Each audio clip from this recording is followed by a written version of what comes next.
Let me tell you something, Mean Gene. This is episode 114 of the Netherkast, and you better say your prayers and eat your vitamins, brother, because I'm your host, the Razor's Edge, brother, and I got a question for all the little nether maniacs in the audience, dude.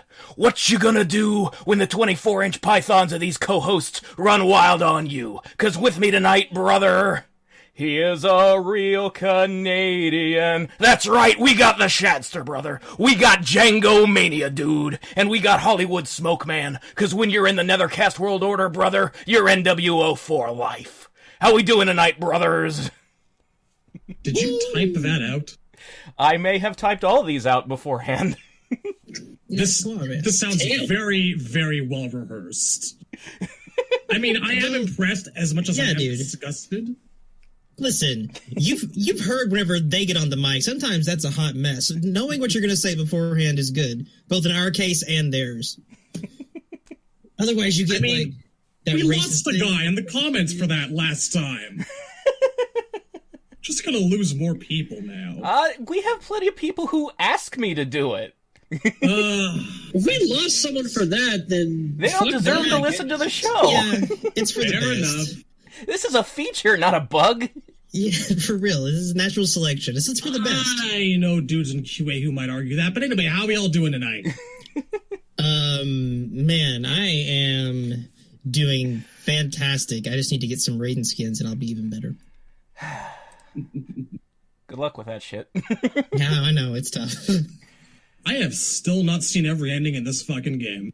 Wow, really? Sick. Yeah, I mean, there's no hurry. They don't mean anything. Yeah. No, I know that, but it's just that doing, just the novice difficulty just to see them feels skimping somehow. I find it difficult to do, Well, you also get less them in than the character towers on top of the gear you're earning for doing character towers, so... Yeah, but I just have my AI run that. It doesn't feel right. Yeah. Gotta earn it, but, work for it. That's my motto. My philosophy. So, speaking of which, I should have those uppercuts, I mean, that's a good place to start, because we left off with story mode last episode, so are there any endings in particular you guys want to talk about? Because my overall feelings with the endings on this game is the last time they were this irrelevant was Armageddon. I kinda hate it. Well, I personally, I like Jack. I've not seen Jackie's yet. I love Katana's. I did see Jackie's. That one was actually okay. I mean, I can appreciate why someone would like Jackie's, but I feel like it leans into what's wrong with her, which is that I agree. She has no motivations for herself. The only two things in the world she cares about are being Cassie's best friend and her dad. It's definitely not going to fix any of the problems with Jackie, of which there are many, and it's weird that she's in this game. But if she's going to be in this game, that's an okay ending. She's like, I shouldn't be in the game either. I mean, look, I think she's a better character in this game than she was in the last one. But that's mostly because of her moveset. I hope so. Like, she's still... And her design. Her design is way better. Right. But as a personality... She still is a complete cipher. She doesn't have anything of her own. She's just my dad, my dad, my dad. That is still true, but regarding her ending, I thought it was a very nice choice. It was interesting and kind of heartfelt. To choose to not exist is perhaps the best thing, like Django said, that she can do. Yeah, I mean... I can't wait to see this thing. Holy shit. She agrees with me. Chooses to not exist. Wow. Well, I mean, if you've seen story mode, you can probably guess. Nah. True enough. It's all about her dad. Yeah. Katana is the one that I found myself really enjoying a great deal. Because it brought up a really good point about her personality. Which is the fact that, for all these years that we've seen her fighting for her home realm of Edenia, no one's ever really brought up the fact that she didn't grow up there. Yeah, I actually really like Katanas too. Like, and this is, I've always imagined that was like not Jade, but Tanya's reason for turning on the Edenians was she grew up in the Resistance. She was never one of the girls who worked for Shao Kahn. She was always loyal to Edenia her whole life. And so she's the person who has been on the outside of the plot going, for 10,000 years, that bitch was an assassin killing us. Why are we letting her be princess? Yeah, fair point. Yeah. Yes. Other than that, there hasn't been too much of note. Most of them are pretty predictable. Baraka eats everyone. Johnny Cage obviously saves Sonya's life. Scarlet. Not okay with the dialogue where she implies she wants to, like, marry Shao Kahn or, like, be his betrothed. There's definitely... And I mean, I've been getting that vibe the whole game anyway. She refers to herself as one of his daughters, and I'm like, I was hoping you saw yourself differently, but I guess not.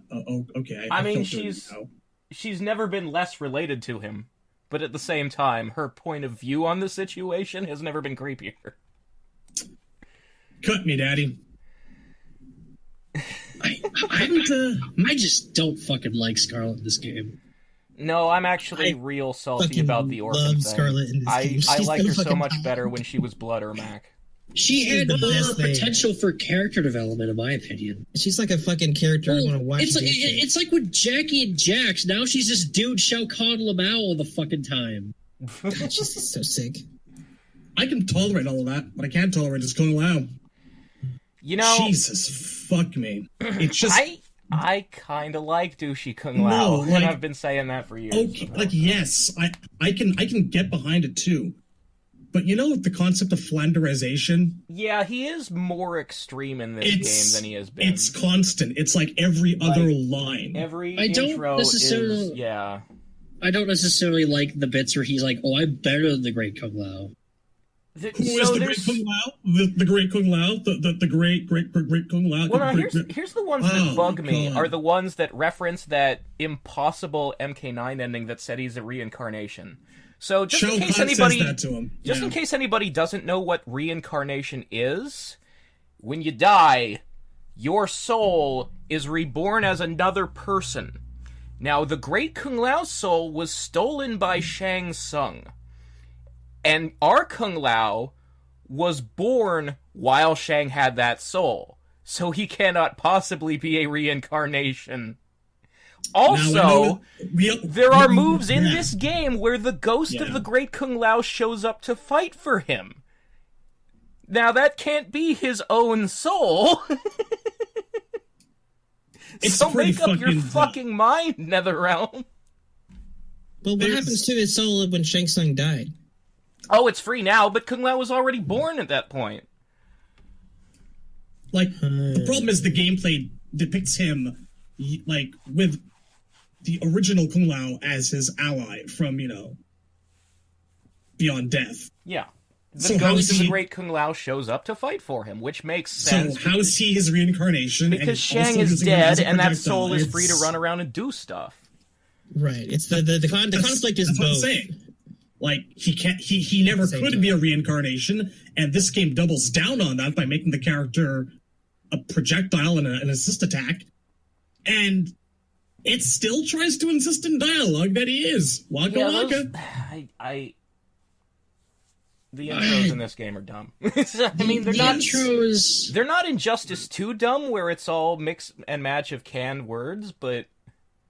Well, it's not all bad. Insist on, like, referring to things that can't possibly be canon. To them, everything is canon in one timeline or another, and we know that's going to wipe off. It's fucking terrible. Like, Sean has said himself that, like, everything is a new timeline, so basically... Sean's been out there basically saying that even your headcanons are timelines that existed and Chronica rewound. Like, she has done it so many times that everything is possible. And so if there's stuff in the crypt or a fight intro that is not possible, it's because that version of the characters is from a different timeline. It is the biggest excuse for all the mistakes and all the sloppy writing. Kronika herself is an acknowledgement that retcons exist, and in my personal opinion, that's why I hate her so much. Because when writers go meta, they're throwing away the legitimacy of the franchise. Going meta, breaking the fourth wall, is the worst thing you can ever do, unless you're writing comedy. Like, it's okay for Deadpool to know he's a fictional character, but it's not okay for people who I'm supposed to be taking seriously to acknowledge that retcons are real. It's kind of a sloppy DC Crisis on Infinite Earths. It is the moment that a story changes from serious fiction to fast food. On the upside, at this point, you can look at it as an acknowledgement of them going, yeah, we kind of wrote ourselves into a corner. I mean, there are a lot of obvious things in this game and in X that are basically admissions 9 was fucked up. And next time they can start with a clean slate. Hopefully. Whenever that is. I mean, I feel that with this introduced to the lore, like, it doesn't really matter. Like this is it. The general audience is just going to consider every fucking story as its own, its own canon, like its own self-contained shit. It's a lazy patch job, but hard. It's fucking poisonous to the lore. I fucking hate it. Poisonous. Well, it's so toxic. God damn it. Choose your preferred reality. Mine's MK1 through Armageddon, and we saw a little bit of that, and apparently that like purple area with all the meteors and like the hovering rocks. That was from MKDC, where you fight Dark Khan. Yeah, the MK versus DC universe is one of the timelines Kronika created and then erased. So, by this logic, Shaolin monks out there is canon in some universe. It's the brain damage universe, but okay. Hey, look, that guy could have lived. You've seen what fatal blows look like. You know what the sad part is? I still think that universe's Kung Lao is smarter than ours. What we got going on here right now? It's not impossible. That guy might have been okay. So whose variation is named really not okay? Because that's mine. I named my Scorpion variation Suckers! As did I. Oh, like every single one of my variation names is just like shit posting material. Yeah, I now have a Sub-Zero with the cold shoulder whose variation is named Honan Kanjiri! Nice. You gotta put that spelling for us sometime. I just go for like references. Like I think my new variation is called First to 50. This game definitely lends itself very well to like trolley variation names and I really wish the character count were longer. The best one off Reddit was Hot Dang, it's Liu Kang. Still love that one. And all the comments have followed it, like Waka Waka, it's Baraka. I think I also named a Kano variation Complete Breakfast. Mine is $900 dues. Tobias. Someone on Twitter named their Scorpion variation after like those like bios that were supposed to be like funny in MK4 that can be found in the code. I remember that Liu Kang is just a generally nice person and donates to the local police and fire department.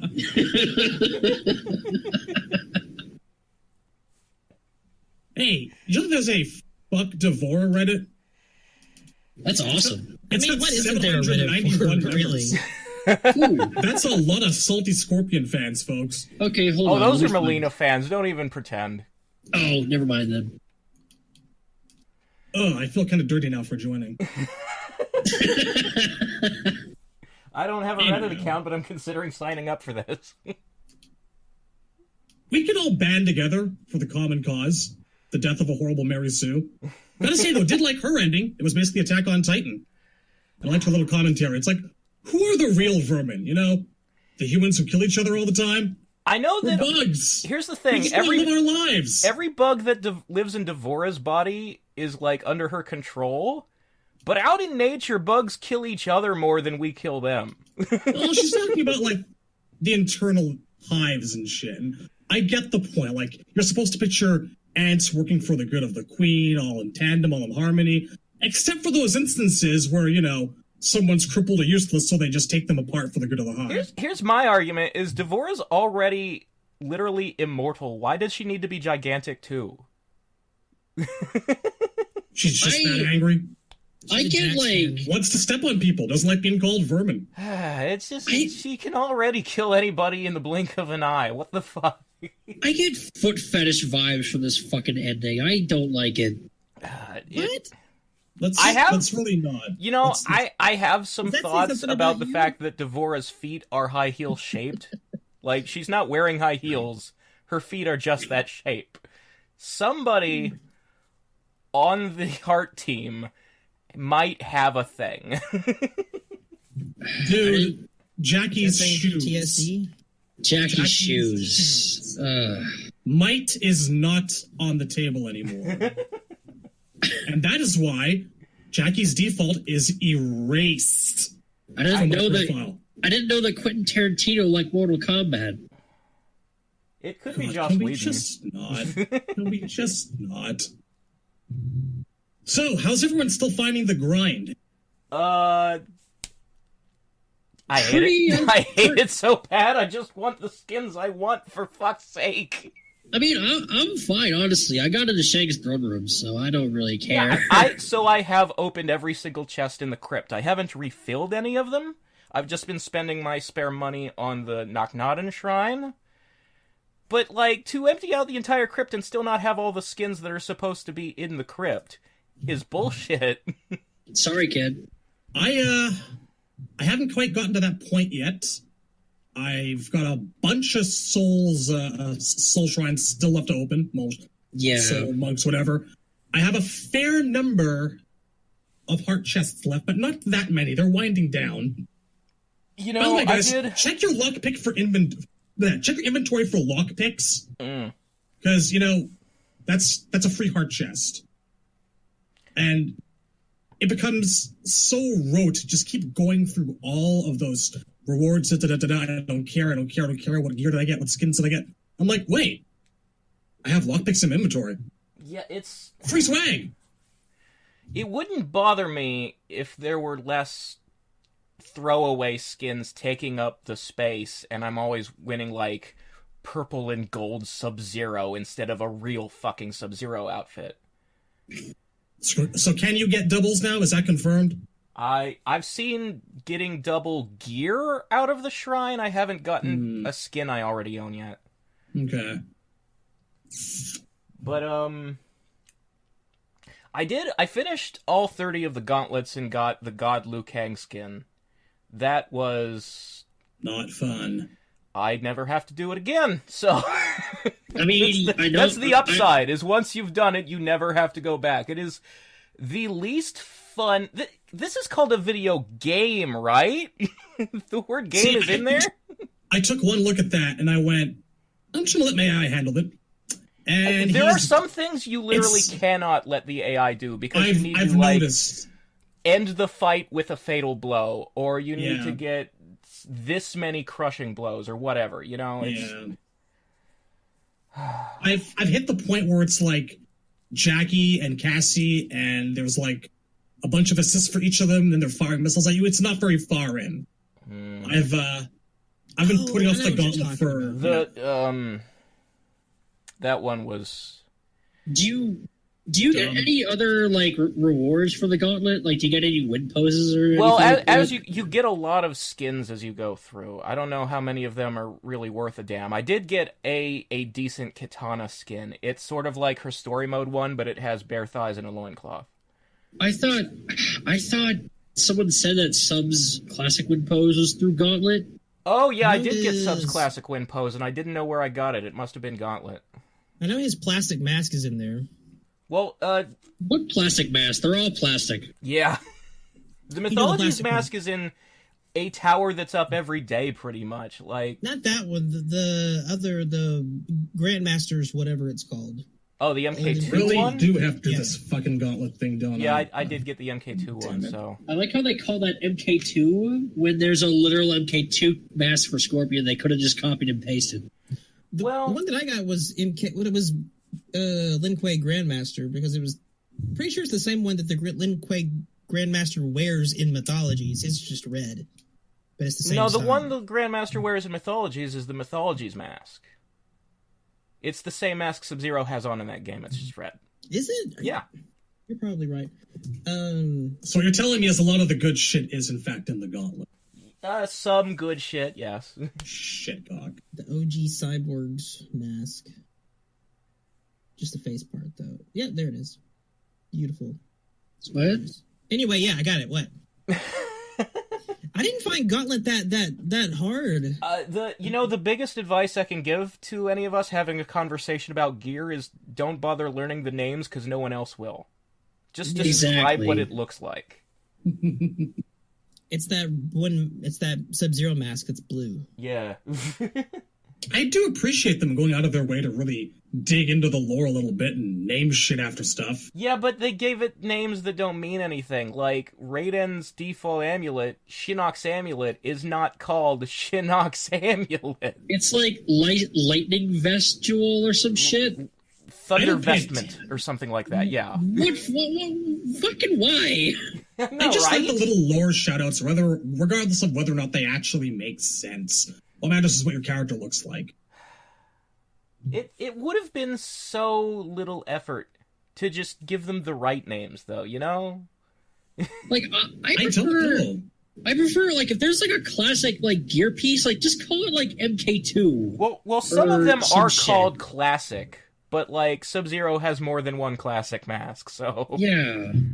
Anyone gotten Cabal's mask yet? The MK3? No. I still ain't got that thing. I got the MK9 one, which I didn't fucking want. Yep, I got it. It's not a helmet anymore. It's a Jason mask. So, Johnny Cage's classic skin without the jacket, the requirement says question mark, question mark, question mark. Does anybody know how the fuck? I have no idea. I know Scorpion's classic win pose is the same way. Like, it's got the question marks on it. Also, I got one that's a little bit like that one. It's like the wrong shade of blue, but... Yeah, I got that. Yeah.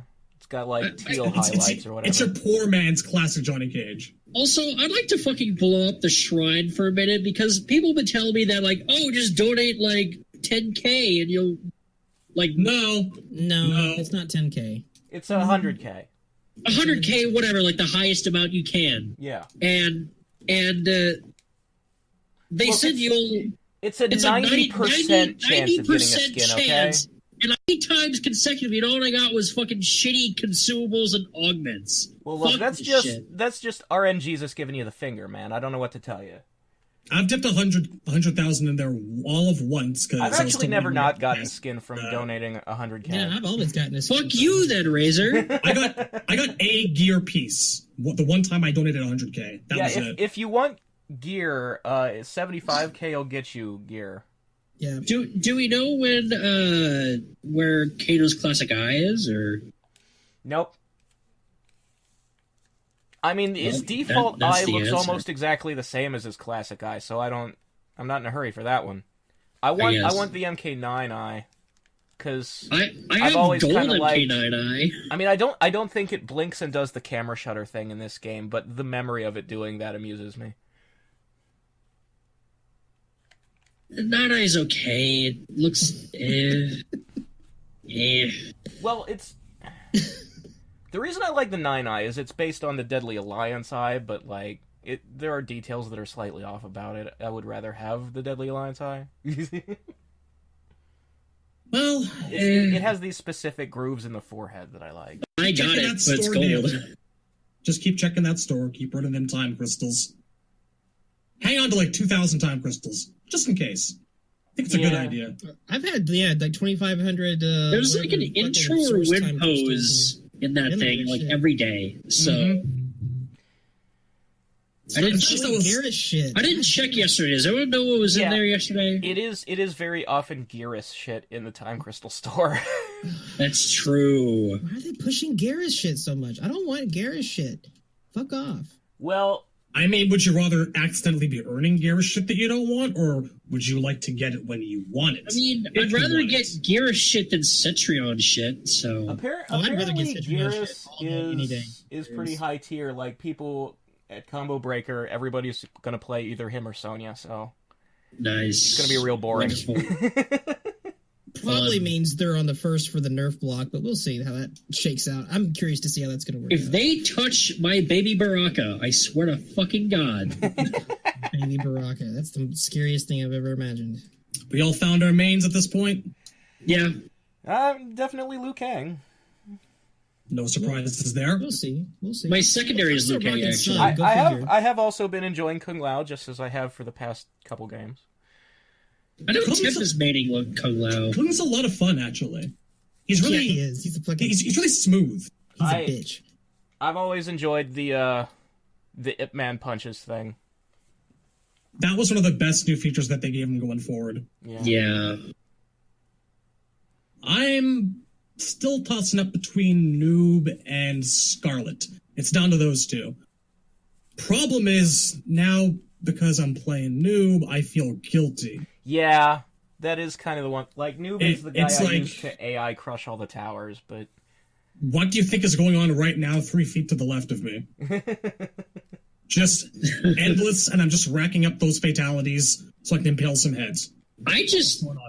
Oh, you didn't do the glitch. No, I didn't. I really didn't. I'm like... I did the glitch, and I have about 20 heads by now anyway. I kind of wanted to feel like I was contributing something to opening it, even if I knew I was going to AI a lot of it. You know? Wait. You do know that to get the heads, you fatality other people. Yes, I know. Okay. I was worried there. Did you think I was fatalitying myself? I thought that you thought that to get the heads, you had to do, like, however many fatalities as the character. No. It's on other people. This is why I have it in Endless right now. Good. Although, I mean, that might make a little bit of sense, but anyway. Not that it matters. So I guess everyone here used the glitch? I used the glitch. Yeah, fuck that. I used the glitch. I did it. I made Honestly, my I didn't even do it for the work. chests. I just really, really wanted to see the fucking throne room already. Well, I'm happy in my decision. It's going to unlock sooner or later, and I'm not in any particular hurry. Well, you have to do all the entire roster to get all the rooms. Yeah, there are 2 side rooms that open too. You got to do like one. I think it was like 1,000 or so fatalities, maybe 2. That doesn't bother me all that much. It really doesn't. I know it's a lot when you think about it and like you look at it and you calculate the amount of time that you have to spend, but I mean, I pretty much played MK10 on and off for goodly amount of time after kind of died out a little bit. Yeah, I mean, since the game came out, I've been playing it 6 hours a day, so... Like, they're not expecting letting the AI play it most of that, but... They're not expecting you to, like, sit down there and grind it out. Like, what they intend for is for these things to slowly become available to keep you interested.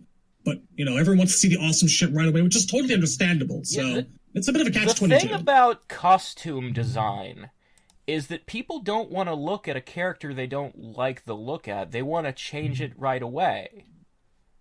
Putting costumes behind a timer is the worst way to release costumes. Any other content is cool.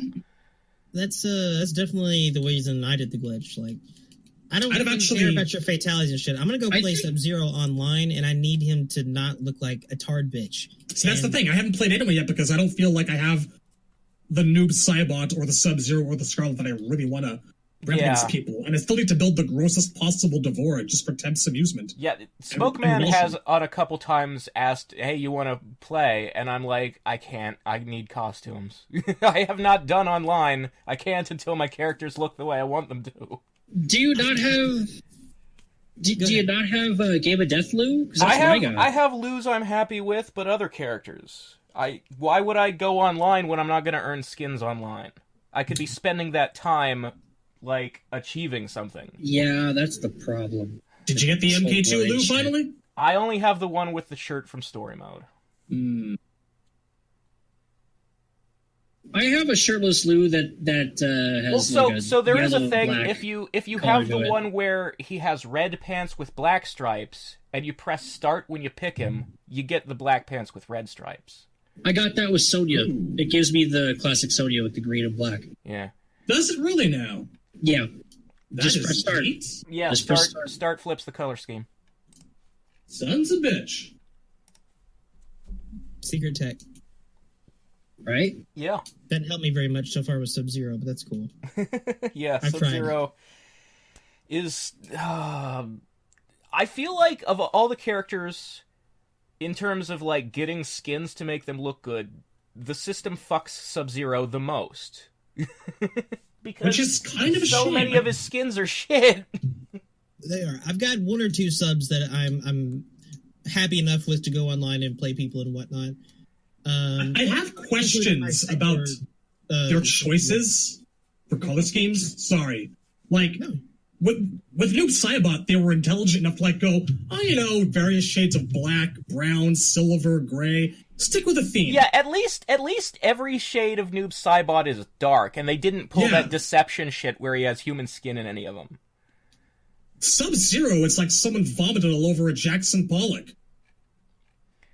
It's like they thought he was the character to showcase just how many color options are available. What drives me crazy is that the dark blue comes with yellow ice. Yeah.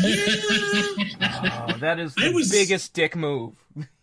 I was joking about the yellow ice, NRS. If you guys are listening, they weren't. Take that seriously.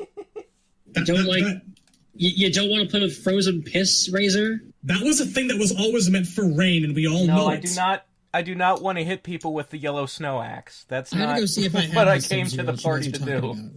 Hot yellow Kool-Aid. Bring rain back. Let's let him do it. He does have a really good rain skin. Yeah, it would be great if that was on It's rain. really good. It's a great rain design, actually. Never ever. It's on our minds. How are we feeling about the current situation at NRS or the various reports? All of these former employees coming out of the woodwork to tell stories about how shit it is to work there? Yeah. I believe them. Unfortunate. And none of this surprises me about the crunch stuff and the, like, working 18-hour days for a year straight and shit like that. Like, yeah, that is kind of sadly, standard video game industry. Like, exactly. People don't realize the entire business of making video games is financially fucked, and this is the only way to turn a profit, because people won't simply let a game take 3 years to be made instead of 2 here in America. Like, Japan will delay stuff all the time. They don't have a problem. America is like, no, this is the time you have. I want my money. And fucking... And of course, the consumers don't want to hear that, it's the cost of development is rising. The price of games should probably rise too. It should be like at least $80, not $60. Nobody wants to hear that. And if it was $80, not $60, you would see a lot less people trying to push microtransactions and DLC. But people, they gotta games as a service, keeping the revenue incoming is the only way these guys can stay afloat. And it's a shit show. I think what really fucks with me about the whole, like, workplace situation is how apparently there's a lot of, like sexism in the fucking workplace. That's fucked up. Yeah, I've worked with some fucking troglodytes, alright? I've worked with people who, like, react to women the way Al Pacino in Scent of a Woman dreams about. It's this whole foreign territory forever lost to him. The stories I've read about the sexism at NRS are hilarious, because at least one of them went, I've been told that at least it's not as bad as when it was Midway, where devs would literally snort coke off hookers in the office. Holy fuck. Yeah, right? And, like, looking at the 3D era, I can totally believe that was a thing that happened. I'm mildly surprised, not that much. Look, knowing all the things we've known for years about Midway, that totally slots right in. I mean, the early days of Atari were just like developers running back and forth in hallways on rolling chairs, high off their asses on PCP. That's how some of the best early games got made. Sick. Yes, none of this surprises me in the least, and I wish it weren't so. Apparently, like, they got rid of one of the women's bathrooms. Like, what the fuck? Well, I guess the excuse was that they don't have enough female employees to justify having 2 women's bathrooms. Gee, I wonder where they all went. Elsewhere. So, they didn't get rid of it, they made it a unisex bathroom, and so the women are just pissed because there's always men in there. We have, like, 5 unisex bathrooms on my floor at work. And there are a couple for men and there are a couple for just women. Why not both? Yeah, that's JPG? Normally the practice is you have, like, nowadays you have 3 restrooms, like, per floor. Men, women, and unisex. And that's, like, I guess if you can build it that way. Because, I mean, I'm sure the NRS building is... I don't think it's the same building they worked in when they were still Midway, but I don't think it was, like, newly constructed in 2011, you know? Yeah. They had to have moved in order to scale up, absolutely. I remember seeing some old-ass fucking pictures of Midway. Shit was sketch. Chicago, man. Like, I remember seeing, like, a picture of, like, motion capture, where it was just a circle of computers all hooked up with wires, like, all tangled up and shit, while Carlos Pacina just kind of did his you remember thing. they only ever had, in the 3D era, a single motion capture actor. Everything, even the women, was done by Carlos. Yeah. And it showed. Yeah. That's why all the martial arts are wrong, like the styles in Deadly Alliance and Deception, because Carlos doesn't actually know those martial arts. He's an expert, dude. Come on. He doesn't know 60 different techniques.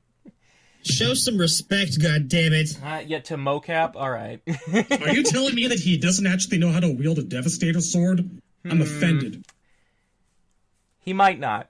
He might, but he might not. The thing that amuses me is that, like...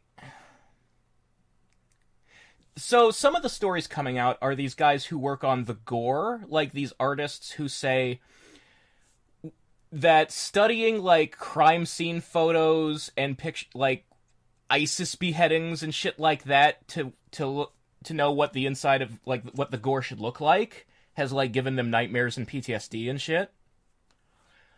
Okay, the detail that hasn't come out about that is whether or not they're being told to do this, or if this is research done in their own free time. Yeah. Because if they chose to do it, then my first problem is, like, why does the gore in this game look less realistic than the gore in X did? Everything's more cartoony. Like, those giant gushers of blood that are the visual centerpiece of every super and finisher in this game are distinctly less realistic than the fatals in X. They're like gelatin, really. Yeah, and that's why Garrus's blood looked like toothpaste back when it was blue. The problem wasn't that it was blue. The problem is that the blood in this game doesn't look real. Why does Devora not, like, bleed a disgusting So orange? why bother studying real gore if it doesn't actually get you results anyway? Look, any company that would order their employees to go watch snuffed films is pretty fucked up, and I'd like to believe that that's not the case. Yeah. If it were proven so, I'd be extremely disappointed, more so than I already am. There's no logical... there's no argument that you can make that the only way to design a heart flying through the air to look accurately is to look at a dead body. Okay? We have anatomy textbooks, man. It is not a mystery what a human heart looks like. You can see that shit without giving yourself fucking nightmares. The old fatalities from the first trilogy, for the most part, from 1 and 2, were more impactful than the current ones because these ones are just so over the top. I also like, another example I really like to go to is that, because I've seen this one the most, because I play Liu Kang, in the 1-inch punch finisher, the lungs are sent flying through the air, and they're kind of like in the middle of the screen. You can totally see them. Those lungs look like they were modeled by Bethesda. They are the most like low-poly thing in the game. They're like conjointed, like as if there aren't two lungs in one body. There's just one whole organ. It's more like a rib cage covered in a layer of pink stuff than it is lungs. And it's really, really polygonal.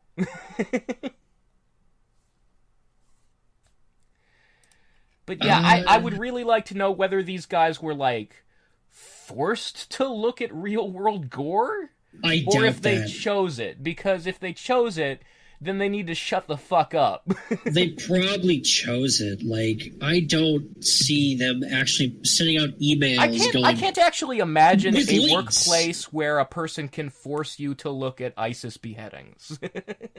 We have a lot of, like, research material, the things that we check out in our little there's library. This guy, one of these people is like, I'm traumatized for life now. Every time I look at my dog, I imagine his internal organs, and it freaks me out. Is there a little library at NRS where we've got, like, such classics as Faces of Death, Cannibal Holocaust? You're right? Honestly. This is incredibly unnecessary. You guys don't have to go that far. Just like anatomy textbooks and Jason movies are fucking fine, really. Oh, seriously, Friday the 13th. Nightmare on Elm Street if you absolutely have to. Like I've said, like they if they really want to test what like blood looks like on different floors and materials, then just get the recipe for the best fake blood in Hollywood and just test it out yourself. That would take too much time, man. That would require them to, like, go to the store, like, to leave the office. Really not okay with these spiders waiting for me when I open up chests. They kill you when you open them up. Isn't that delightful? You're just sitting there and waiting. And every time you're like, do I have enough room to move? Just move to the side. Is there enough space between? Nope. I died. Fucking hell. At least you don't lose anything, but goddamn, is never irritating. And then making Sensei Tagawa sad. Well, look, I don't ever have to go back in the spider section again. Yeah, I have enough money on me right now, I think, to get everything that's in there and Devore's chest. So that's what I'm going to be doing for the next couple of minutes. Give me a moment. I also want to touch on this one story that came out about when Injustice 2's roster leaked. Apparently, Sean Hemmerich got a bunch of, like, interns and, like, temp devs in one office and just screamed at them, threatening them with, like, NDA lawsuits and saying, like, just lying to their face, like, oh, we got FBI guys here at the studio that's going to investigate the leak and shit. And, like, encouraging them to rat out their coworkers and shit. He was all like, somebody in this room is behind the leak. Turn on yourselves and fight to find out who it is. I think he specifically said, someone sitting next to you is fucking you right now. And to that I say, fuck you, Sean. Well, yeah, because his argument was that when stuff leaks, they lose advertiser money because they have given exclusives to different places. That doesn't make any fucking sense. I just know names. I don't know what moves and, like, shit like that. Yeah, but these outlets like Game Informer and stuff like that, they don't care about that. They only care about, we were supposed to reveal it, and then they, like, pull the money or whatever. Well, get fucked then, because you were dicking around in that development cycle. Like, we had to wait 5 fucking months just for fucking Bane and Poison Ivy. Didn't it actually come out that the leaks emerged from elsewhere?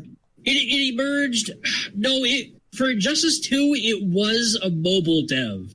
Because he went on 4chan and leaked it, and then, like, no one believed him until that one story trailer came out with Brainiac, Poison Ivy, and Bane, I specifically remember because I was in that thread on V.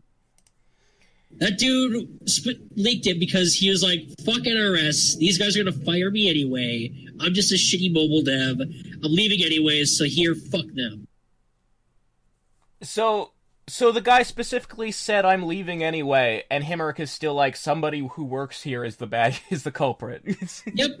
Yeah. Yep. And to be perfectly fair, NDAs exist for a reason. So he's right to, bring that up.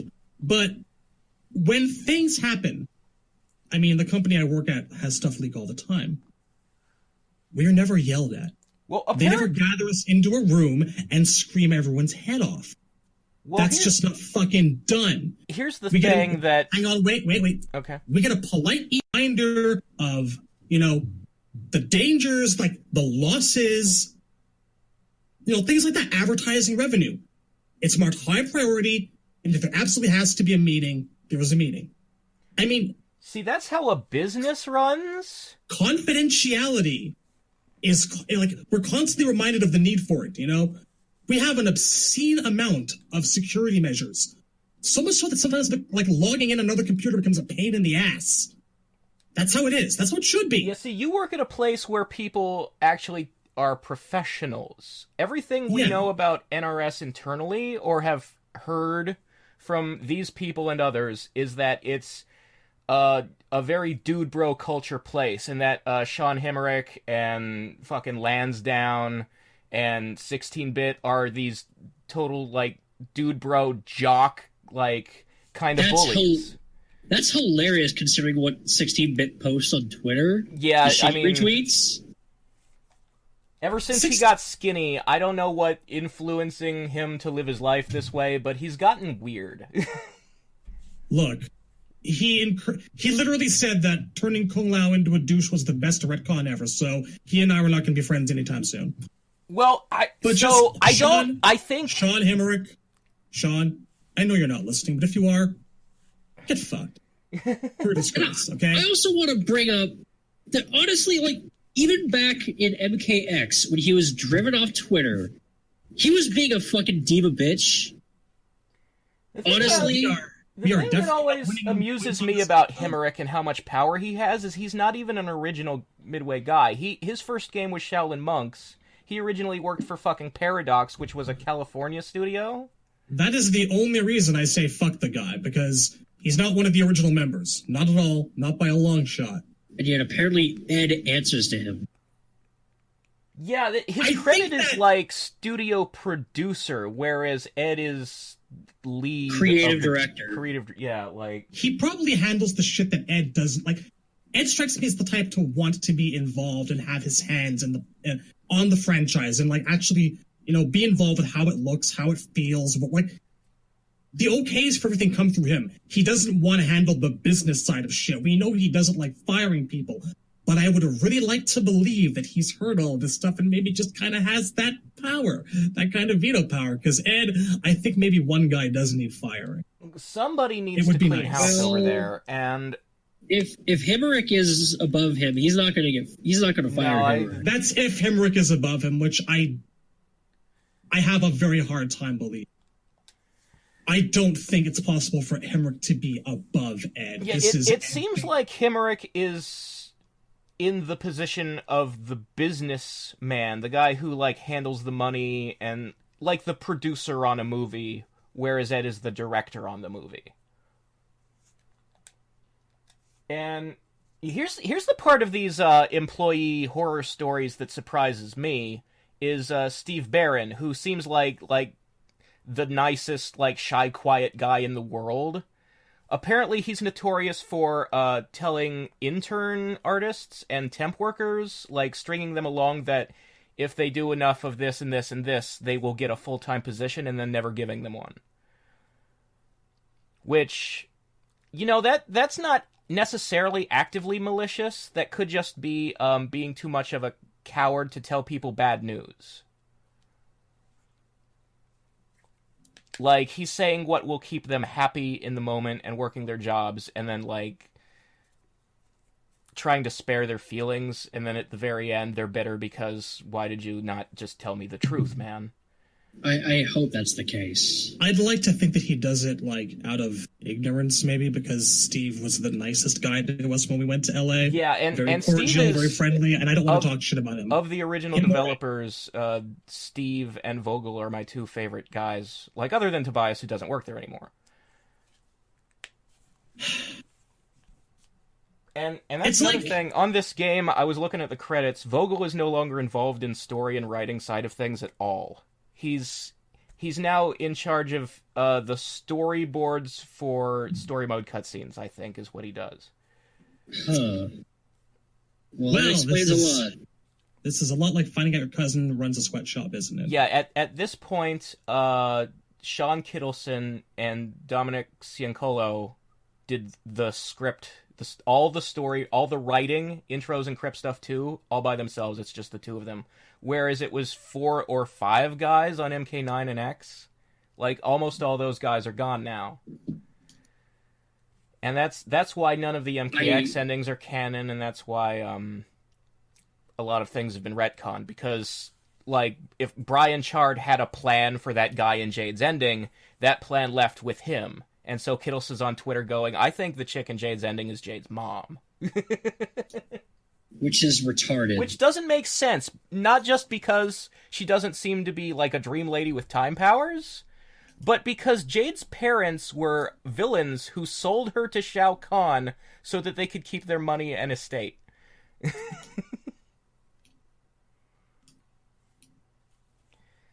Anyway. Why would you think about things when you write them? Right? Yeah. I mean, there's another timeline where Jade's mom was a good person. Chronica erased it. What fucking ever. I knew. We're going right back into shitting on the story again. I fucking knew Chronica was gonna, like, open the floodgate for this dumb shit. I mean, there was a point early on in development where we were all behind the idea of Chronica because we thought that her motivation was... Hell no we weren't. Fuck that chick. I've always hated her. Well, yeah, you hated her because of her look, though.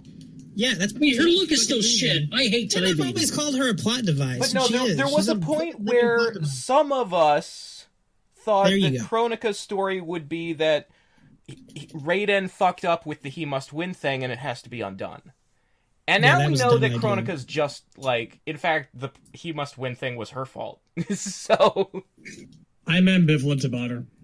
There's been worse end bosses. Hello, Dark Khan. I think she's definitely not the worst villain we've had because Blaze and Dark Khan exist. But I don't think she's a good addition to the lore. I don't think her or Cetrion are characters that should exist. No, the over Greekification of Mortal Kombat fucking bothers me. God, you guys really sound like I used to. Fuck this Greek shit. Why is this shit in there? I hate it in Armageddon. Well, just like, in Armageddon it was like a little sprinkle. This isn't like... In Armageddon it wasn't the universe, it was just a couple of Edenians. It was just... It was one realm's culture. Story mode was fucking Greek shit. It was great. There wasn't fucking Titans! Like, big-ass fucking, like, God of War Titans. Well, there wasn't in this game either. What bothers me about that... Here's what bothers me about the Titans. Endings don't matter, dude. Fucking everybody turns into a giant Jax for MK3 and stomps somebody. It's like the ending. Except for Jackie's, who kills herself. I kind of feel like in 10 years' time, or by the time of our next MK game, Titans, they're not going to be brought up again. Yeah, well, so that's the thing. Kittleson isn't a full-time employee, he's a contractor, so at any point he could just not have his contract renewed and then he doesn't come back for the next game. So... He doesn't even live in Chicago. He does his work by email and Skype. Nice! You're not even from around here! Okay, so what are we enjoying? Can we talk about the DLC? Gameplay is really great in this game. Yeah, I actually... Not having combo breakers is kind of pissing me off now. I didn't think I would like, miss them as much as I do, because I thought I would be able to learn how to flawless block, and it's not happening. Oh, I saw that chick a mile away. I knew you wouldn't be able to flawless block. Yeah. Breakaways are still kind of dumb. I hate breakaways. Breakaways are the dumbest mechanic in the world. So that's what we're liking. Yep. No, but I say that because those are the only things about the gameplay I'm not behind. I actually really like the game. Like, playing the game with other people is fine. It's just Breakaway and Fatal Blow are the fucking worst when you're fighting the AI. The thing is that it's easier to list when someone asks you what do you like about X, and you're like, everything but. That's a shorter list than going down the list.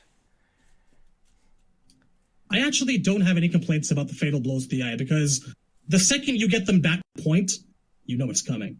Yeah, it's really predictable. Yeah, they are. And since they're one per whole match, it's kind of a different thing than X-rays. Run in, don't block for a half a second, then just wait for it. The AI's desperation to pull off their Fatal Blow reminds me of when you pull out a weapon in MK4.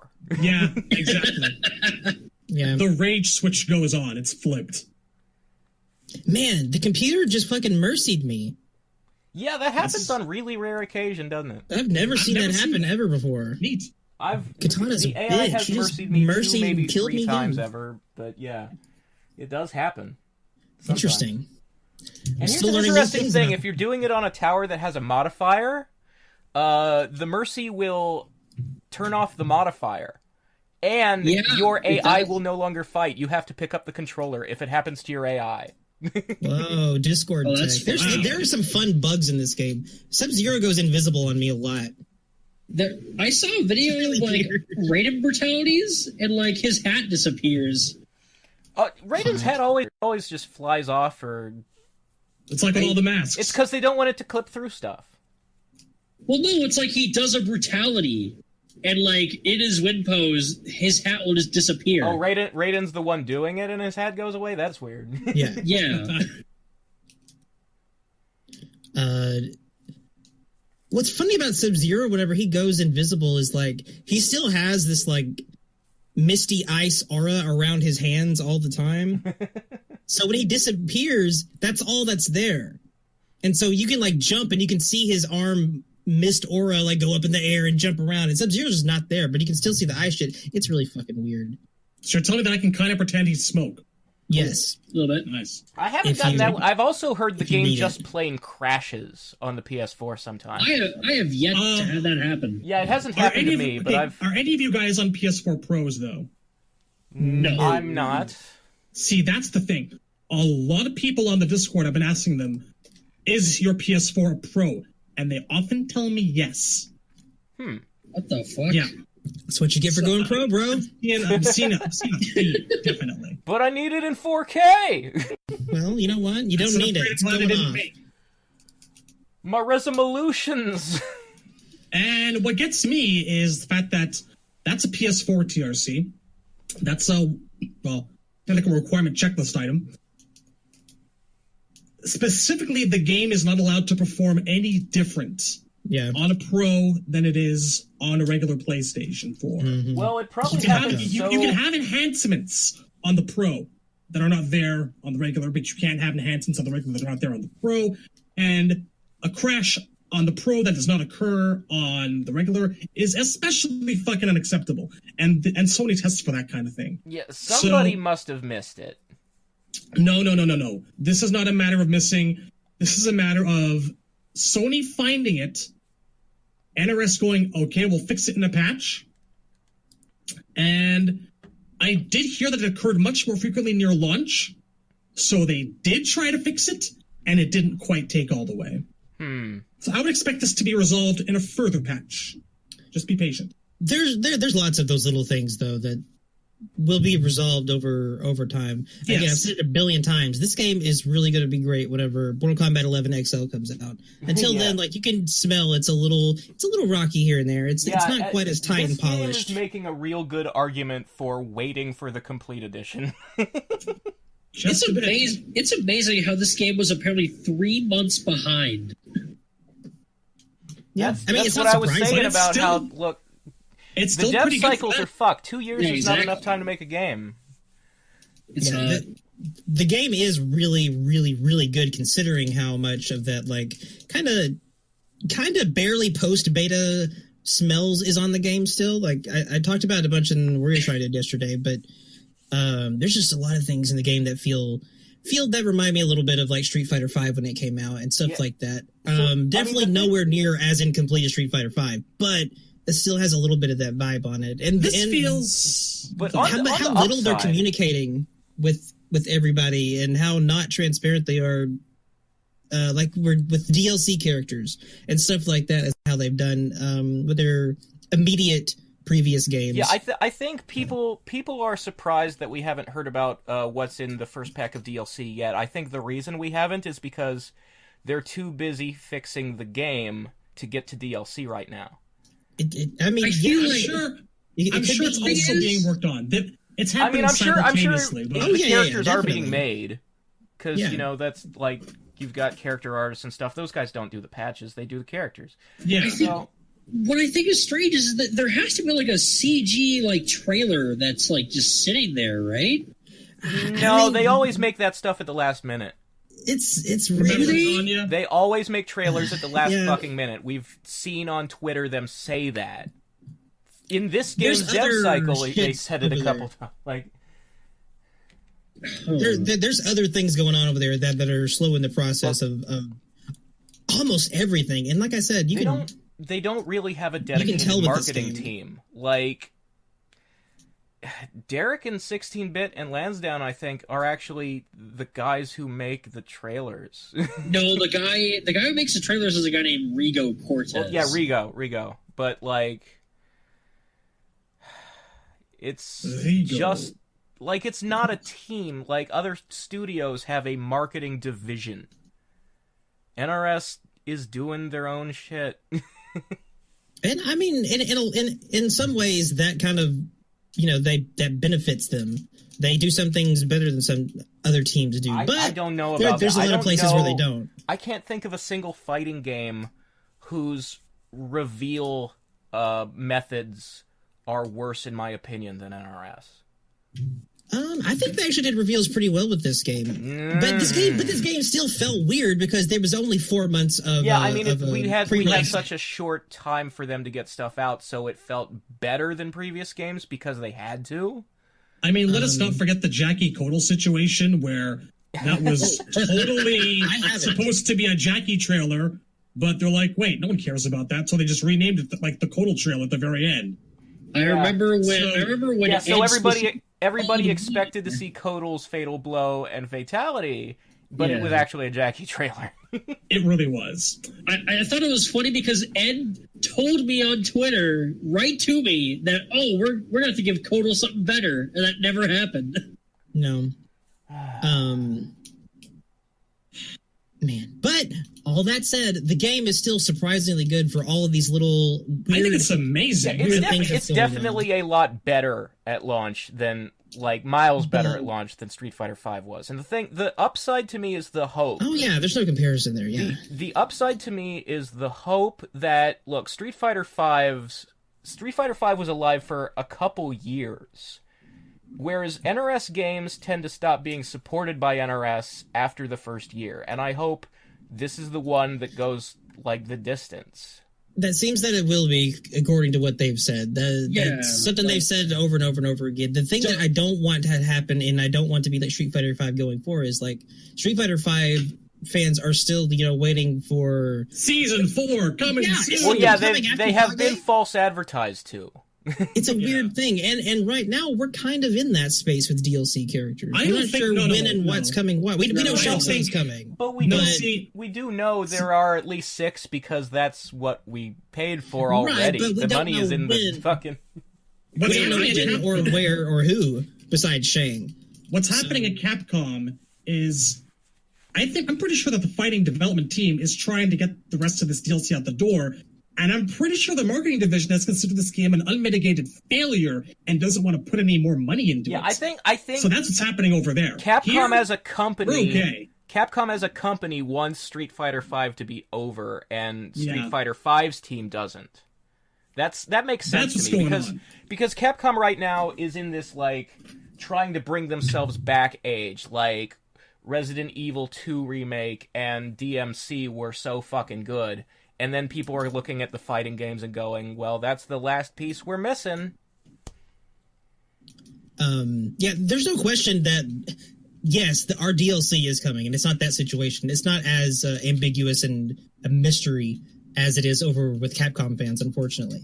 But what I love is people find... What is unusual is that we don't know when or who yet. And that is unusual for... Oh, we know a lot of who's. We very much know who. We know more who's than the pack we're getting. We know the second pack's who's. With this delay and shit, I'm not going to be surprised at all if some of those characters fucking change. If they change their mind about some of these, if they want to maybe change their options, they want to do a different thing, they maybe don't want to do a guess. I mean, if they pull out had more than enough time to do that with the time that they've had off. If they pull out from the Joker idea, I will not be unhappy. I don't think anyone will. I have a lot of questions about the Ash situation right now, as I'm sure most of us do. Yeah, look, we know from the code in the Steam version that Ash Williams is a plan. And we know that Kerry Tagawa was told by Midway to say he's not in the game. And then they revealed him in the game. Yeah. So and I said on Twitter, I'm like, gee, I have heard that story before, but the thing is, Bruce Campbell and Sam Raimi, they own that character. Yeah, I know. Like, unless they put some sort of, like, Ash versus Evil Dead character in there, i.e. not the proper version that everyone wanted, like Freddy fucking Krueger in 9, because, like, Bruce Campbell doesn't want people voicing... Bruce Campbell doesn't want other people voicing that charger. Well, that's the whole reason why I think... That's the whole reason why I think it's legit. Is because they don't want what was that one game that Ash was in but Bruce didn't Poker voice? Night at the Inventory. Yep, that's the game. Where they don't want, like, that situation again, so... Well, I mean, here's the thing, though. That couldn't have ever happened if, like, Raimi didn't give permission and money changed hands. You can't... Like, that would have just been stealing an intellectual property, but somebody agreed to that happening, and Bruce just didn't want to do the voice, but it still happened. I feel like Sam and Bruce are, like, such good friends that you'd think that he'd ask Bruce first if he was okay with that. Well, maybe he did, and Bruce said nah, and he's just like, well, I'm gonna let him do it anyway. I don't think that Sam would do that. I don't think they're... What I find suspicious is this picture that Bruce Campbell posted. Since when was this old fucking man a Photoshop wizard? And why? And like, I like how he puts in the fucking article title in the fucking, like, picture he posts to deconfirm it. Hey, just because he's old doesn't mean he can't Photoshop. Yes, that's actually exactly what I'm saying. My grandma fucking Photoshop shit all the time. That's some pretty bad ageism you got going on there, bro. Yeah, bro, come on. Fuck Look, unless he's bothering to pay people to Photoshop for him just to deconfirm something on Twitter, I don't think this is like something he made. I think that Warner Brothers... I think he... Go on. I think that Warner Brothers gave him this fucking picture. Oh, God. Now, that's possible, but... I think Bruce Campbell enjoys a good joke. And there's some good jokes to be had. Bruce Campbell strikes me as the kind of person that would learn how to use Photoshop to fuck with people. Just to fuck with people. That's all I'm saying. People straight up lying about whether or not something is true to avoid spoiling it has become a very common thing. I look at the denial as a confirmation, but hey, assuming something actually did happen and Ash isn't in, I hope you guys enjoy your Pinhead, because that's what you're probably going to fucking get. My dad does Photoshop assholes. You know what? I'd be okay with Pinhead. I like the Hellraiser movies. Mine too. I mean, if you can give me, like, the, like, Hell Pinhead version and, like, have fucking Leviathan spinning around in the background, shooting around black lights as a stage... Not gonna say no to that. If there's if there's like a fatality where he tosses you the lament configuration and you're sitting there solving it and then you die, like hooks come out to rip you apart. That'd be pretty fucking hilarious. Me personally, like I think that Ghostface would be kind of cool. Just like assists everywhere. Ghostface is just a guy with a knife. He's two guys with a knife. Excuse me. He could have Noob Saibot moves. Exactly. Now you're thinking. Literally one tier above the "I know what you did last summer" fisherman. I don't want to be part of this conversation anymore. I'm so fucking down for that. You guys want to talk about Terradrome some more? We've done this so many fucking times. It's on the list of horror guest characters. Maybe we should answer some of our Q&As. Yeah, let's do that. Oh yeah, that's not a bad idea. All right, so going back into this motherfucker. 2 glasses of wine in, not too drunk, but still I want the trouble. leprechaun. All right. Why would you ever think that was an option? Terrible option. Yeah. Okay. So first is from Dab. How do you guys think that Devora joined Khan's army, and what do you think her position was? Person who put slaves on boats, and she joined by... We kind of know this. We know that, like, when her realm was conquered, like, all of the Khitan, like, there wasn't a fight. When Shao Kahn invaded, they all surrendered because they're all, like, super isolationist and scared of people, because they're all, like, communities unto themselves. Like, a single chitin is just 10,000 insects, so they interact with each other because they don't need to. So they just gave up when Shao Kahn showed up and let themselves be absorbed into Outworld. And Devora is weird because she's the only member of the entire chitin race who is willing to socialize with other people and has ambition and wants, like, power. And so she actually, I think, volunteered to fight for Khan when he showed up to invade. Which makes it really weird in this game that he says, "I destroyed this hive, why are you helping me?"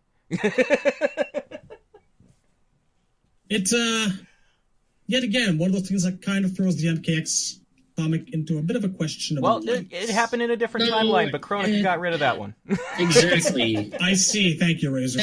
That's my answer, is it doesn't fucking matter because Sean said it doesn't fucking matter. All right. Swarm Queen 99. Since it seems like NRS is throwing characters at Devore to kill, who do you think is next? You're next. I wonder if her arms will grow back. Because Scorpion cut him off, didn't he? Oh, if he chopped all those shits off. She can rebuild herself. Like, if she's ripped in half, her bugs will put her back together. God, she's so fucking tight. Really? I like her. You like her? I want her to die in a DLC story expansion. I'm so fucking tired of it. I think that she should kill herself. There are really... I mean... There are ways to kill her, but you'd have to set set all of her on fire, just or throw her in lava yeah. or acid or something that destroys the whole body. She's very killable. It's amazing how she's not Garrus. Reptile can do it. You know what? You put Fujin and Reptile in a room together. You have Fujin wiggle his arms, and you have Reptile open his mouth, and everything's jelly. Oh, I see what you did there. That would be nice. You're like spraying poison into a fan. Mm-hmm. Okay. It's like an acid NATO. Shove all of her down his throat. All right. So Gug asks, do you think that the Combat Pack 1 trailer will be shown before the game comes out? God. Well, that was from April the 12th. Yeah, these are some old questions. I do think that it's going to be shown off at Combo Breaker. I mean, I think that we've discussed about just like MK11 was going to be announced at Combo Breaker. Yeah. See, the entire MK11 cycle was us being like, I think they'll show Thing at Place, and then they didn't. They'll show Combat Pack 1 whenever they've shown it. And it could just fucking drop like KP1 for X. It could. We'll see. Yeah, like today, a trailer for Final Fantasy VII Remake dropped, and I had no idea that was coming. Like, just apropos of nothing, suddenly it's on YouTube. Really? Yeah. So it looks good. I have to go and stalk Fiona Apple. I'll be right back. It's really just more of the footage we've already seen of the first bombing mission, but we do get a glimpse of Sephiroth, and he's not voiced by George Newbern anymore, and that kind of bugs me. Damn. Oh, well.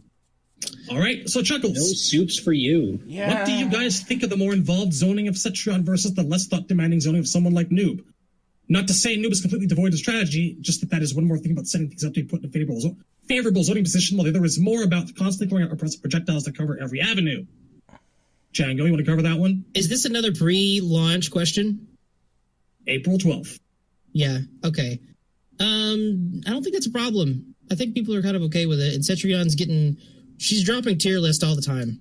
Good. She's not that good, and Noob is, I definitely say Noob's better than her. She was scary before people touched her.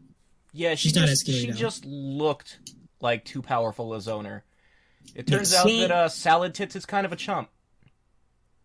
Chuckles does say that Cetrion seems to be more involved zoning wise, and seems to imply that Noob is kind of brain dead. So I don't think that's the case, in my opinion. Noob is not even a zoner. Like, you can't zone with that fucking clone. The reason the way to make him his AI self, the guy who destroys all the towers, is to set him to combos and rushdown. Yeah. And that dude has some motherfucking combos, dude. Oh, yeah. Whenever he starts comboing your ass, you can put the controller down and get a sandwich. I don't know what the fuck 16-bit was saying on that fucking combat cast, but he is not a zoner. So I think that question kind of answered itself since the game came out. All right. Kenshi Master 16. This one's for everyone, but primarily Razor. Thoughts on the Katana Devora Gerard intro? Non-canon. Really? Yeah. Or not canon fucking canon. Canon in some other timeline, right? I think it's just irresponsible to even write that, because not every person who plays the game is going to be all like, "Oh, this is a different timeline" or some shit. Well, look, those are casuals and their opinions don't matter. She didn't say she killed Jared. God damn it, he's still out there eating Subway. Well, apparently there are actually 2 intros, and she does say she did it in a second one. But the crypt literally has an item that says Shao Kahn beheaded him, so fuck Devora. Yes, it does. Neither is canon, but the crypt item is closer to canon because it says what Deception said. The intro that I saw just had Devora being like, "Bitch, I've killed a lot of people." Yeah, no, that's not. The crypt also said that Draman went back to Outworld and then Shao Kahn killed him. Well, that's from another timeline. Lots of things. I think to NRS, that's the only thing that's consistent in every timeline, because they think fuck Draman. Fuck Draman? It doesn't matter. It doesn't matter. The crypt is confirmed non-canon. Yeah, dude, it's for fun. It's a trip down nostalgia lane. That's why Kano is in Goro's, eating hall. There's a Kano skeleton in the dining room. It's like a Pirates of the Caribbean ride or some shit, whatever. Kano is clearly not dead. Kenshi is not dead. The crypt is not canon. I don't need any of your buzzwords like fun around here, okay? Fun, dude. For fun. It's fun. What's the next question? Remember Kerry Tagawa? I'm going back, and a lot of these are contextually, what will we do on release, or what do we think that AI battle is? So I think that those have kind of answered themselves by this point. AI battle is the same thing it was in Injustice 2. Why was that in question? Yeah, it's the same thing. What are our thoughts, asks Broman, with Katana having only one sign on her back? He asks me that. Oh, God. Where did the other one go? Where'd it go, Chad? Well, look, Katana, how did she even get that sigh? We have How did Collector get her brain and use it for a staff? I don't know, they drew lots for some shit. That dude gets everything, though. Collector's cool. Actually, you know what? That's probably the answer. He probably has the other one somewhere. You know what? So here's the thing. If Melina, when she died, she would go to the Netherrealm, and in story mode, it's Netherrealm Katana that has a sigh. So I guess she's just torturing her sister for funsies down there. Which sounds That's a thought. That's a thought. I like it. Because fuck Melina. Torture her. Broman also asks us, do we think that they should hire more in order to handle all fields for the game so that things will become smoother? Yes. Well, after that, I think they might have a problem with that. I don't think the problem is that they need more employees. I think the problem is they need an extra year on each dev cycle. All of this, to me, really has the feel of, we want a game out by X point next year, get to work. Yes, absolutely. Is that how it is at your workplace? They is though. That's ambiguous pronoun. That's probably Warner Let's Brothers. just say what's funny is Yes. what's funny is when Warner Brothers acquired the ex-Midway guys and set up the studio, and MK9 was being advertised, Ed was like, Warner Brothers has been great, and they've given us all the time we need to make our first game with them, and if we need to delay, they'll let us delay, and so on. And now, here we are 8 years later, and this is the situation. It's fucking... You mean someone in business lied? It's fucking EA What Junior. changes? Like, people come and go all the time. Yeah. I mean, even in my very short stint of interacting with people at Warner Brothers, like, man, the changeover was real. They were coming and going like McDonald's employees. This guy rolls in from EA. This other guy rolls in from fucking Activision. And they're out and gone. Like, dude, it was all the time. That was Warner Brothers. That wasn't NRS. So, Sean Cena, nice, asks, what intro dialogues are you guys looking forward to seeing or hearing? The one going into this one that I was really looking forward to, as I think a lot of us were, was like Noob, Saibot, and Scorpion. I think we said that a bunch of times. And, apart from them just kind of throwing a little bit of shade at each other, I was not all that impressed. Yeah, it turns out Hanzo doesn't really give that much of a shit about Bihan at the end of the day. I mean, when you think about it, Hanzo's had a new lease on life. He's had his clan back.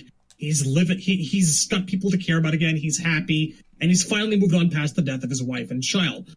Noob Saibot is channeling all the powers of death. He's happy where he is. Yeah, they're both happy.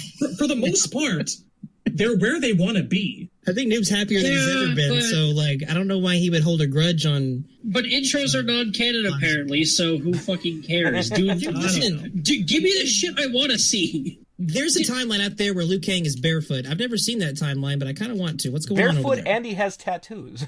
Full-sleeve Yakuza tattoos. I want to see what's fucking going on there. All I really wanted from New Saibot is to be a smug asshole saying, thanks for killing me. That's all I really wanted. I mean, okay, well, actually, on the topic of those intros, I think the actual, low-key, the best one, the one I've enjoyed most, that's caused me to laugh my ass off for some reason. It's like, have you seen the Johnny Cage versus Noob intros? They're fucking funny. Are they? That's not surprising. But now Johnny Cage versus everybody, obviously. Yeah. But, seriously, Noob comes out and he's like, even legends die. And Cage is like, you just called me a legend. Not at all. I'm just fucking denying it. No, I didn't. So, my favorite intro in the entire game is Johnny versus Liu Kang, where they quote Big Trouble in Little China. So, there are so many shout-outs. Double or nothing, God bless you. And then Liu says, my mind and body are as one. And Johnny says, then let's shake the pillars of heaven. The game does have a lot of very fun nods, just kind of took the lid off of all the fucking nostalgia of anything Mortal Kombat, even remotely related ever. All the fucking water, or use the element that brings life, all the references to the bucket of water. Everybody's talking about that shit. I'm a little disappointed. So, there is an intro between Liu and Raiden where they quote the end of the movie, like, you knew it would end this way, didn't you? Not at all. And Epcar delivering the line is just so bad. He proves what I've been saying, that Epcar really isn't a great Raiden. I would agree. All right. Randy Cool asks, do we think that Ed is afraid to release an arcade collection because he doesn't want everyone to make fun of the gameplay jankiness? No. There's no arcade collection because there's no fucking... It's hard to make one. WB keeps on shutting them down. B, he's also said, I think, that he's worried that people would just play it for a week and get bored. Which might be true for a lot of today's modern audiences, but just saying, I would play that thing for a good year. Listen, and I go back to it. I can tell you exactly what Warner Brothers thinks about that situation and what Ed thinks about that situation. And it's that Warner Brothers doesn't think it'll make money, so they don't want to fund it. So it's not going to happen. Period. Yeah, if anybody would know, it's this guy, so... It has nothing to do with Ed Boon not wanting it to happen for any reason. That's the only reason why it might ever happen, and the reason why they keep trying is because Ed wants it to happen. But even he's got his limits, man. How many times can you hear no before it's like, fine, fuck? He might be getting this is the corporate mindset. If it doesn't make us $55 bajillion, it's not worth our time. Yep. We will actually say no to a project that will only make us a couple million. Mm-hmm. Because it's just not worth it. We want big profits, not just profits. So the thing that drives me crazy about it is that, like, look, AAA titles have AAA budgets and get AAA returns. AAA budgets. You're spending a shit ton of money to make a shit ton of money. An arcade re-release would be cheaper to make on top of not making as much money. So you're still getting a really good return on your investment. So to turn your nose up at that is stupid. Yes. All right. Car to the Low asks, since MK11 is dealing with time travel, what version of character or characters do we want to see die? And are there characters that you want both versions to die in? Well, I mean, I got a Sonya dead, so that was nice. It was nice. And it was the bitchier Sonya too, like, and it was Ronda too. Like, it was just all these three things. The Sonya who spent 25 years not developing as a character is the one that died, so there is a little karma there. Fucking I Ronda call that Sonya. a little bit harsh. Ted would agree with me. He would agree. I don't know. I call it catharsis. I was overall happier with modern Sonya than I was old Sonya, for the most part. But I think old Sonya's a better dresser, so I kind of wish Kung Lao was dead again. Just playing through this game now, playing through this game now makes me want to go back to MK9 and watch the next snap. That's a little harsh. Yeah, I'm sorry. I wish I could say I didn't feel that way, but I really the only thing I want to see dead are Revenants. Here's the thing: Kung Lao in his intros, yes, but Kung Lao in story mode is actually really entertaining. In story mode, yes. Just I gotta skip all the fucking intros he's in because Jesus fucking Christ. And fucking whatever gets me, like, I don't care. I want Mortal Kombat X old Kung Lao, human Kung Lao, back at some point ever. And even if that's never going to happen, I don't care. I just want him around for that reason. The fucking Fu Manchu, and that guy was sick. Yeah, old Kung Lao was, I mean, his dialogues were a guy who was older and had aged and wizened and grown as a person, which is also what you get from, like, MK4 Kung Lao in, like, that ending with Goro. Like, yeah, that is what I would like to see. The problem isn't Kung Lao being a douche, it's that he doesn't get to grow up from that. Like, as a starting point, that's a perfectly good character. But you have to let him develop, and the fact that he's being pulled from MK2 before he died, and that the other one died at that age, neither one ever developed or grew as a person, because they didn't have the chance. Well, there's kind of an argument to be made that actually seeing where his life is going to go, the knowledge that he's going to fail and become this, could maybe put things into perspective a little bit. We can get a little bit less of douche Lao, but the answer... I mean, it doesn't matter now because everyone's dead, but still. Well, not dead, but unborn. Boy. There's an existential conversation we can have about that. Yeah. Speaking of which, Hennessy Hufflepuff asks, do you guys just think we're going to end up in Armageddon by the end of MK11? Well, again, we kinda did. we sorta bypassed Armageddon. We got the same end result. Are we just going to answer questions that are before the game came out, or? Well, I'm going to delete a couple of the sillier ones. Yes, Ranger did a Randy Savage intro. Okay. It did. That was my favorite one. It was a good one. Okay. Broman asked about Katana having a side. Well, that means she'd be a little bit like the Jade variation. Yes, it certainly was. Chameleon asks Django, with Shao Kahn and Shang Tsung both being brought back for this game, which of them would you want to be the boss for 12, assuming they don't make a new one again? Oh, man. It doesn't... Okay, listen. Mortal Kombat... what game is this? 11? Mortal Kombat 11 aside. I would always say I want Shang Tsung as the boss. That's it. Man. Shang Tsung, all right. Please. Shang is the more charismatic character, which is a funny position to be in now compared to, like, in 1993 when Shao Kahn was the one who talked and Shang Tsung wasn't. It was, but now, you know, we have this shit. Like, fucking even that Kerry Tagawa Shang Tsung in the crypt is like, I want that guy as the boss. Come on, man. It's all about Kerry. Give me that shit. Shred's Getting Frosty asks, do you think that this is the most controversial MK since MK1?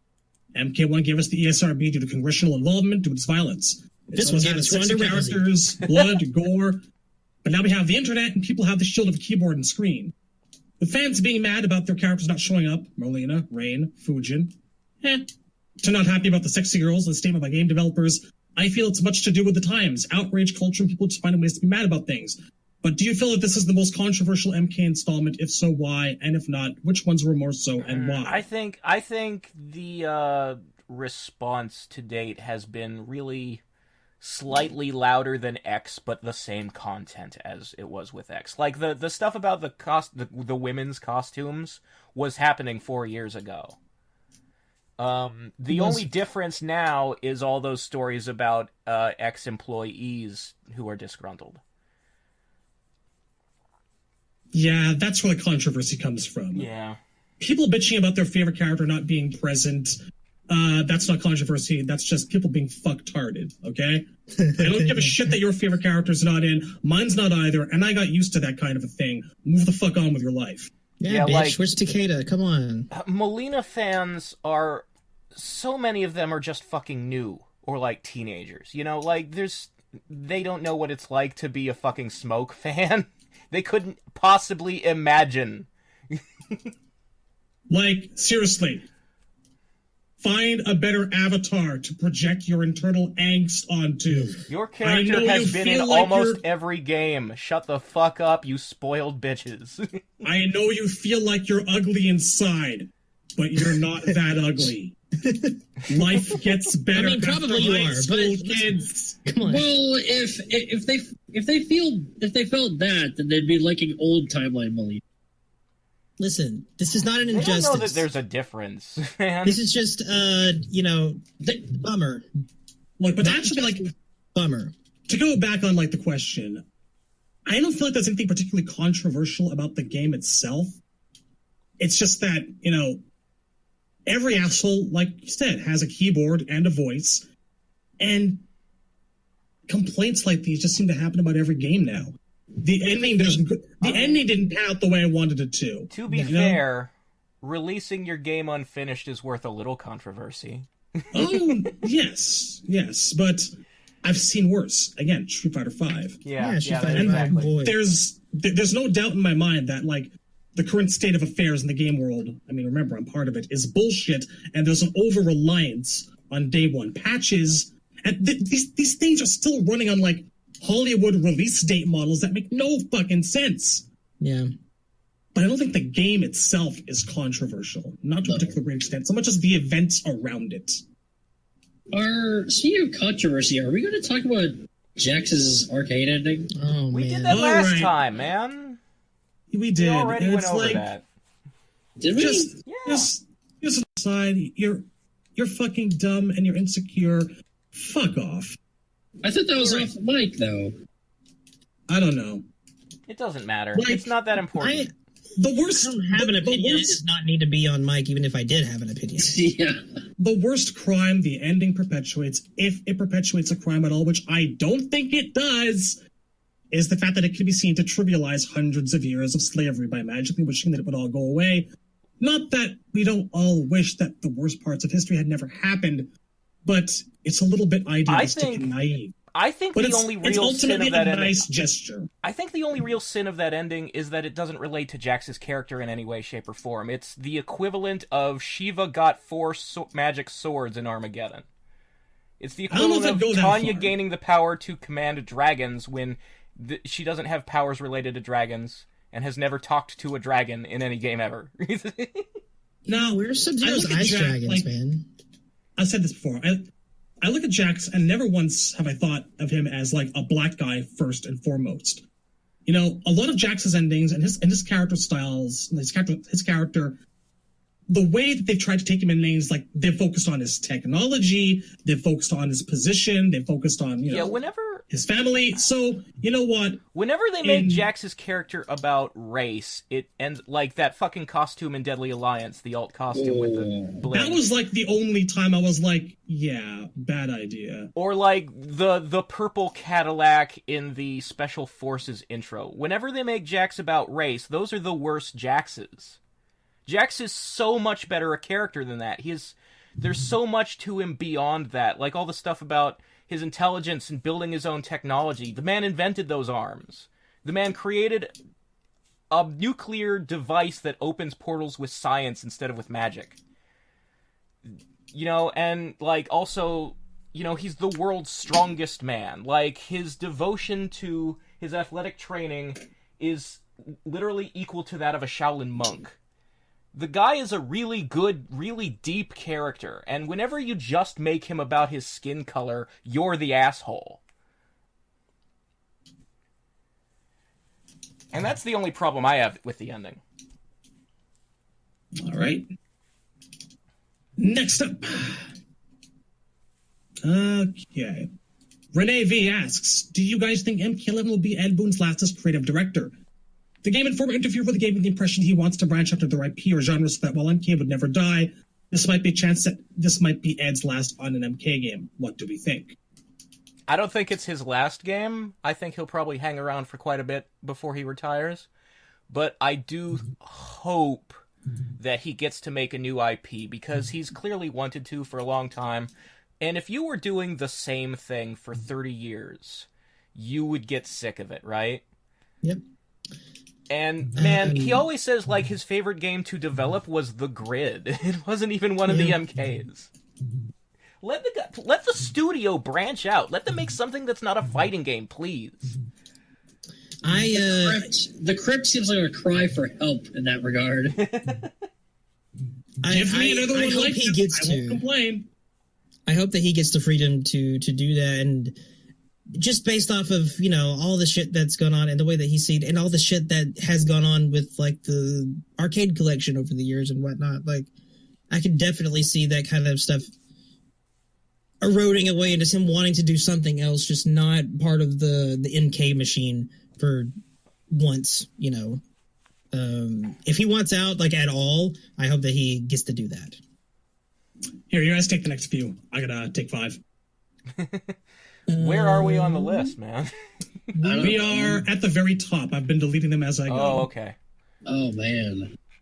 Okay. Still a lot of scrolling up. Okay. All right. Okay. It just keeps going. Can you address your thoughts on people who say they won't buy the game unless their favorite character is in? Sure, they're stupid. they are stupid and not Mortal Kombat fans. Yeah. I'm selling my Mortal Kombat collection. We've heard this shit, like, with every game that comes out. There's tards that say this shit. The internet encourages people to be drama queens, to be extremist, and most of those people, I don't believe them when they say stuff like that. Yeah. Let's see. One more question from the same guy. I think it's pronounced Lil X007. Yeah. Okay, so it seems most mainstream fighting games have a core cast of 10 or so characters that never miss a game and are considered essential to the brand. Games that stray too far from this formula, like Street Fighter 3 or Soul Calibur 5 come to mind, tend to not perform as well. Is it truly that terrible for NRS to be using the same logic? Core, in this case, likely being the MK1 cast plus Kitana, Jax, and Kung Lao, as those characters haven't missed an entry since the reboot. So, it's an interesting and hot button question. I mean, I think for me, it's not specific names that need to come back every game. It's the amount of those names. Like, Melina can miss one as long as, like, Noob Saibot is in there, or, like, Kano can miss one and then fucking Cabal gets a turn. You know, like, there's a little bit of wiggle room. Like, Liu Kang is ostensibly the main character of this franchise, but him not being in Deadly Alliance was a huge breath of fresh air, even for, fans.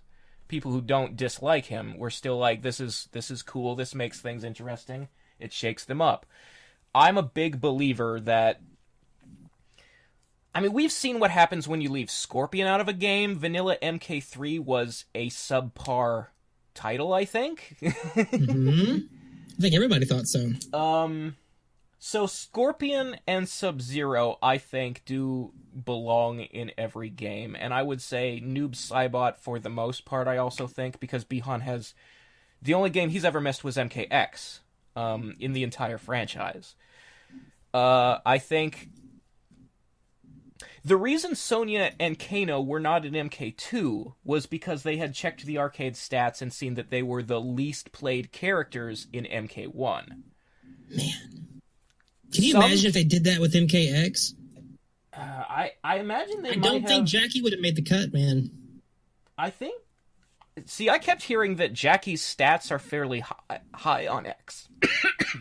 Excuse me. Really? Oh, God. Jesus, careful. I know, Jackie does this to people. Thinking about Jackie being popular is killing me. Yeah, it keeps happening. Oh, God. It's killing me too, man. I think... it's weird to me that, like, somebody might have... overall, Jackie might have been played more than Takeda. It's very possible, but I never saw that happening with my anecdotal evidence of, like, watching gameplay, watching tournament. Well, there are those, like, numbers, those of... online, and I don't know if those are drawn from regular or just ranked or what. I know those are incomplete. Like they are stats and they're whatever, but they're not like the best, like, go-to data. Like marketing people don't use that shit. It's not whatever, like, valid for them for whatever reasons. And I would imagine that one thing you would have to do is check for every console, and then because it might be different. Yeah, PC like has its own shit, and who knows what the fuck is going on PCs? Yeah, no one knows. Regarding characters missing a game, I think sometimes it can be like a breath of fresh air for when they even return. Yeah, I think leaving Baraka out of X, we have said many times, helped them. It motivated them to spend more time on Baraka in this game and make him really shine. Like, for example, like, X made me really hate Ermac a lot. Yeah, I think it did that for most of us. Yeah, and so if he returns in the next game, or even the one after it, he's gonna feel like a breath of fresh air because I'm gonna miss him. Look, I really only need two things to like Ermac again. Not be a mummy, and not act like a villain. Just give me fucking Deception, man. Just give me that version of Ermac. That's the one everybody liked. I just don't want to see his fucking gross corpse face. Yeah. He had a cool mask in this game, and you find him in the crypt. Cover his shit up, man. I don't want to see his mouth. Also, I feel like he can do without a hooded design, please. I want the wrapped head back. Yeah. I'm tired. I never liked the trench coat stuff everybody got crazy for. I was never into that, like, that scarecrow-looking concept art that everybody was super into. That they gave to Noob Saibot in this game. Yeah, it looks fine on Noob. Like, I like it on Noob, but I don't think it's Ermac at all. Noob makes sense. I don't think it's Ermac at all. There's a lot of shit that makes sense on Noob. Noob's kind of a character you can go nutty with. Or you can keep conservative, and they both kind of work pretty well with him. As far as characters go, I've always thought that, like, man, there shouldn't be a game without a cyborg in it. Yeah, I've said that many times. Yeah, that just seems like something that is a no-brainer. I don't know why that's still a thing that doesn't happen. I mean, there are really only two characters from, like, the MK1 and 2 cast that I really, really think need to sit on the shelf for at least one game, maybe two in a row. And those are Raiden and Kano. Not Sonya? Sonya has her uses. Like, she's kind of an important supporting cast member for Johnny. But I've never liked the Black Dragon Gang. And I think Kano is a very limited character in terms of what you can do with him in a story. And Raiden, MK4 kind of promised us the dude was gonna retire and pass on the mantle. And this game, again, ends with him passing on the mantle to another person. Like, he had fucking pupils at the end of the game. He's a human now. Yeah. So fucking stop it with the Raiden all the goddamn time. Let him take a fucking nap. I mean, it's one of those things though. Like, I understand about Raiden because he's another person that is just very popular. People that's not paying attention to story. Here's my question though. Like, okay, so Raiden is very iconic, but is he actually popular? Do people even play Raiden? It's a good question. I don't know, but we don't have that data. We talked about that. Yeah. I wish we did. Raiden is always like one of the characters I pick up like at the last like. Yeah, I've always felt like Raiden's moves are not great, and people never seem to place him high on tiers or talk about him much. And also, he has consistently had the worst fatalities in almost every game. He was really good for a while at MKX. He might still be good at MKX. That dude was, boy. I think X is probably the only game where people gave a shit about Raiden, gameplay-wise. I think though, like from a like I was saying, like the more like casual outsider marketing standpoint, Raiden is it's just like Raiden has like a Mickey Mouse thing going on for him, where he's one of the logos, kind of. Like that image of the guy in the rando casuals will recognize that dude as like, oh, that's Mortal Kombat. Yeah. No one even gave a shit about him in other games like Injustice. Well, let's not talk about Injustice. That's a different situation. We're talking about Raiden. Come on. Well, I mean, Raiden in Mortal Kombat is different than Raiden in Injustice. That's a...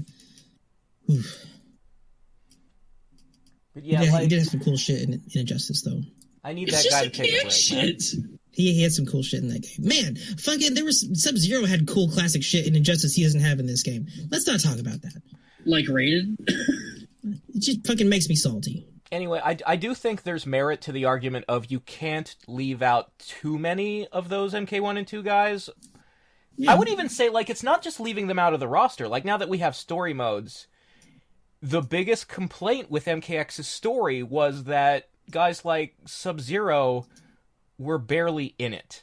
Like, the whole story is just the story of Cassie's team, and those 4 characters, nobody really likes them because they stole the spotlight from the guys we've loved for 30 years. Well, saying nobody really likes them, like, listen. I mean, that's a little hyperbolic, but a lot of people... It's hard to quantify those things, but yeah, the focus definitely was too much on that situation. Because look at the time of Zero and Scorpion with the Tea Party, everyone fucking loved that shit, and I don't feel like I'm being hyperbolic by saying everyone fucking loved that shit. And they did a little bit more of that in this game. I believe they said on the Combat Cast that they're well aware that like everybody's favorite scene in X was the Tea Party. Yeah, as it should be. That shit was sick. And Frost getting fucked in that scene was sick too. That shouldn't go without saying though. That's weird. Like, yeah, that's one thing that people should give this game credit for. That story mode over something like X by comparison. This game's story mode did have a lot of fun, like character-y, whatever shit moments in story mode. That even I enjoyed. Yeah, that's the one big thing that I've always, like, of this story, the reason I enjoy it the most, even though it has as many plot holes as 9 did, is because so much of it emotionally is a love letter to the classic characters. Like, it treats like Scorpion, Sub-Zero, Liu Kang, and Kitana very well. Which shouldn't be like a big deal, like, oh, thank God. Yeah, no, it shouldn't be at this point. Fucking Brian Chard dicked us over for 8 years with his version of Liu and Kitana. And like, look, there are things Chard did that I appreciate that I think he was better at than Kittleson, but I'm really salty about his versions of Liu and Katana. Clearly. But they anyway, were both good in this game. It's not a concern anymore. It was good, because Chronica erased those timelines. And all of them forever. Did we answer I feel like we kind of answered the question. Yeah. So the next question, Iggy asks, are you guys as worried as me about Ed's tweet about Johnny's origin. And if you haven't seen that tweet, somebody was talking about being like his ancestors and where the green glow stuff comes from, and Ed was confused about it, and his answer was sort of like, yeah, I guess so.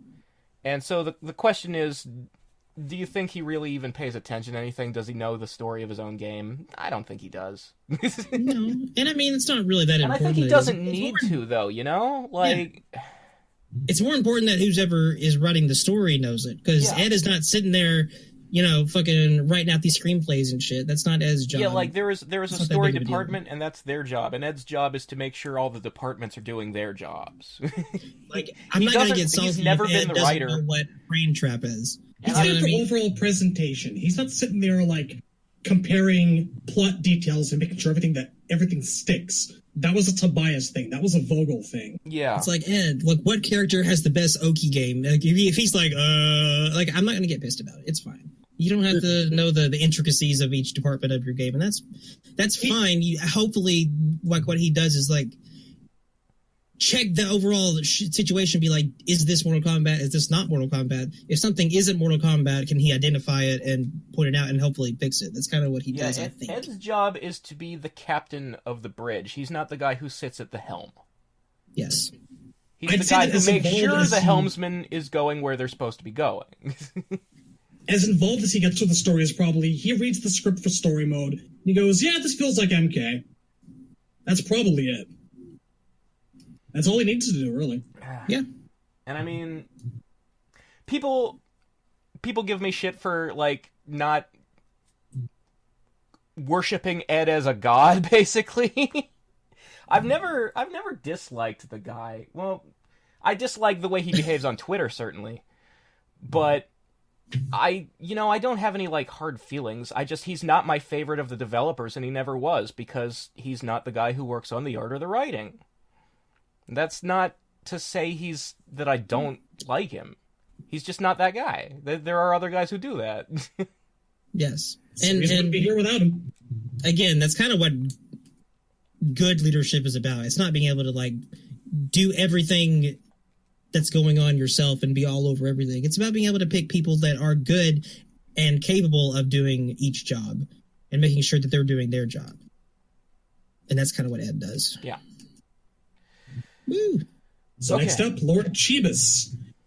Even though it's disappointing that there's only 25 characters on the main roster, do you think the combat packs will ease the pain despite what characters are on them? Oh, they ease the pain all right. Man, listen, I don't want to... You guys can talk about it if you want. I'm not fucking talking about that pack anymore. When it comes out, then I'll be happy about it. Until then, I don't fucking care. Buckley's tastes awful, and it works. You know what? I'm fine with the roster we have right now. I'm really looking forward to those characters. There are several specific names on the leaked DLC that I am super, super hyped for. But I don't dislike the roster we have right now. Yeah. What we've got's pretty damn spiffy. I want Sector and Cyrax in this game. They look sick. I want to play as them. Well, they're not in the first 9, so you'll be waiting. That's what that fucking shit says, man. But listen, I'm not holding my breath if that's 25 is really not that bad of a number. That's a perfectly acceptable starting roster number, I think. And obviously, I'm still salty that Takeda's in this game, but that he's not in this game. But I think the roster is pretty. It's pretty fair right now. I'm not going to be a bitch. I'm not going to complain about it. I think the people who were just spoiled from 9 had 28 characters. Yeah, I mean, I still personally think the minimum should be 28. Yeah. It's just that I'm not... Like, I have characters I'm playing now. I'm not missing my main or something like that. I'm happy. Because I have Liu Kang and Sub-Zero and Kung Lao and fucking Noob Saibot. I have all these guys to keep me busy until that DLC comes out. I'm not sitting here waiting like someone who maybe doesn't have a main would be. Sector and Cyrax aside, yeah, I'm pretty happy with the roster as is. I don't need a savior right now. Sub-Zero's fun. He turned out to be a lot more fun than I expected, so I'm good. Yeah, I'm enjoying him more than I was at the event, certainly. He seems a lot quicker. He's fun, dude. He hits hard. I like Baraka. We know. That's all I have Lots to of say. people like Baraka. You're not alone. Go online. There's lots of Baraka fans. I don't have Smoke, but I've got Noob. I've got Jade. I've got Scarlet. I've got Cabal. I've got Shao Kahn. I've got a lot of my favorites in this game. These are good names. I mean, I would love to play Shao Kahn, but I just can't get the fucking skin with the X straps, and it's killing me. Yeah, I can't play Shao Kahn without his fucking real costume, man. Yeah, I'm kind of waiting on that myself. He's one of the guys I've not seen the ending with, too. I'm not... The fucking stripper collar thing that he has on his primary is weird to me. So, Kiela Clutch, question for the Netherkast. As you guys are the true lore and real fans of Mortal Kombat, why, thank you. What is your guys' take on a lot of YouTubers making big controversy about things like Kitana looking Asian? Why are a lot of people not buying this game and saying things like go woke, go broke? Do you think it's that bad? No. Oh my fucking Here's the thing about YouTube is you need hits to keep your channel alive. You've got to get attention. You've got to play on controversy. You've got to be clickbait is basically the summary of it. You have to be clickbait, and clickbait is all about over-exaggerating everything. It's either over-exaggerating and keep this in fact. I mean, you can apply this to us if you want. Some people out there are actually that stupid. Like, I don't remember the name of the channel. Smokeman, I know that you show this channel off every so often in the chats. Please don't bring it up because I don't give that publicity. But there's some out there going, fatalities really, impact the believability of the game. And I don't think that, Johnny Cage should be killing his daughter. And, slows the game down so much. It breaks the narrative. You fucking turd. You idiot. You Neanderthal. Oh my. Believe in what you want. If people are actually going, go woke, go broke, like diversity is a bad thing. It's not a bad thing. Katana's always supposed to have kind of an Asian influence about her. Talisa Soto, for fuck's sake. Well, Talisa's Latino. Well, Latino. But, thing is, she's not white. Yeah, no. She's never been white. She is supposed to look kind of exotic, yes. Exhausted. And honestly, I think...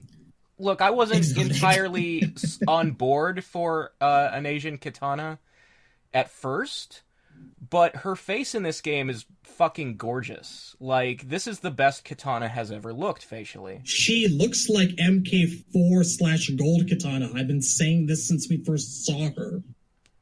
There's nothing wrong with it. I'm actually really happy with that face.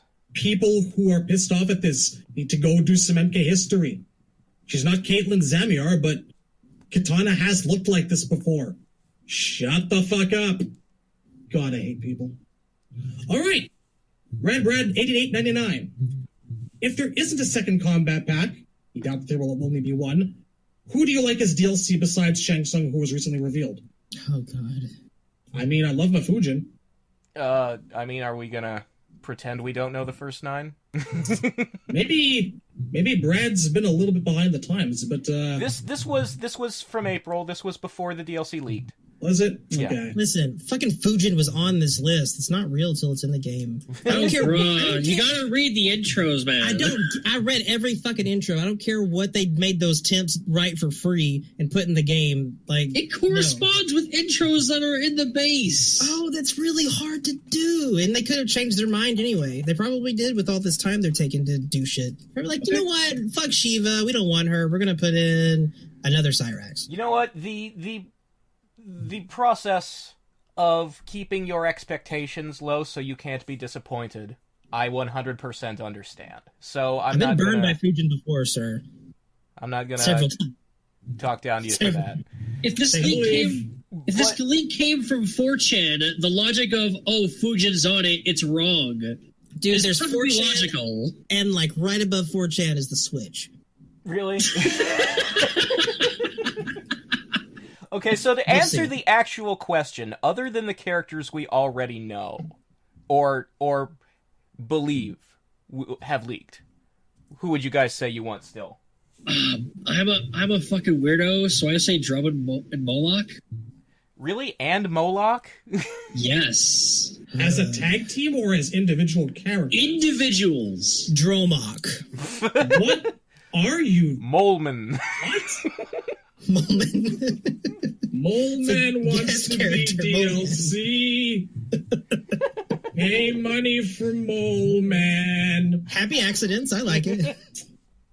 Okay. I mean, you know who I want. That's not even a question. I mean, he's on my list too.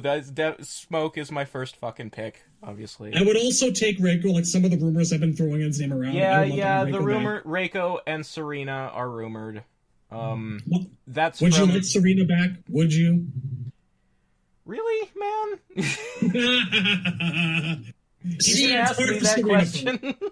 If Serena is DLC, there's now a chance that they can ruin her like Frost. Look, Cyber Serena, they won't. I don't think they'll do that. Not necessarily Cyber Serena. They just won't go all the way like they should. Oh, listen, Cyber Serena. I don't know. Now I'm thinking about it. Here's the thing. I still think Frost is okay. Serena's moves were generic as fucking Armageddon, and I still fucking loved her. So it takes a lot to make me regret when it comes to this particular waifu. Just maybe don't have her throwing her head at you. And yeah, as long as she's not that. You know, obviously, I want Takeda really bad in this game. I want him a lot. You know, I wouldn't mind Takeda.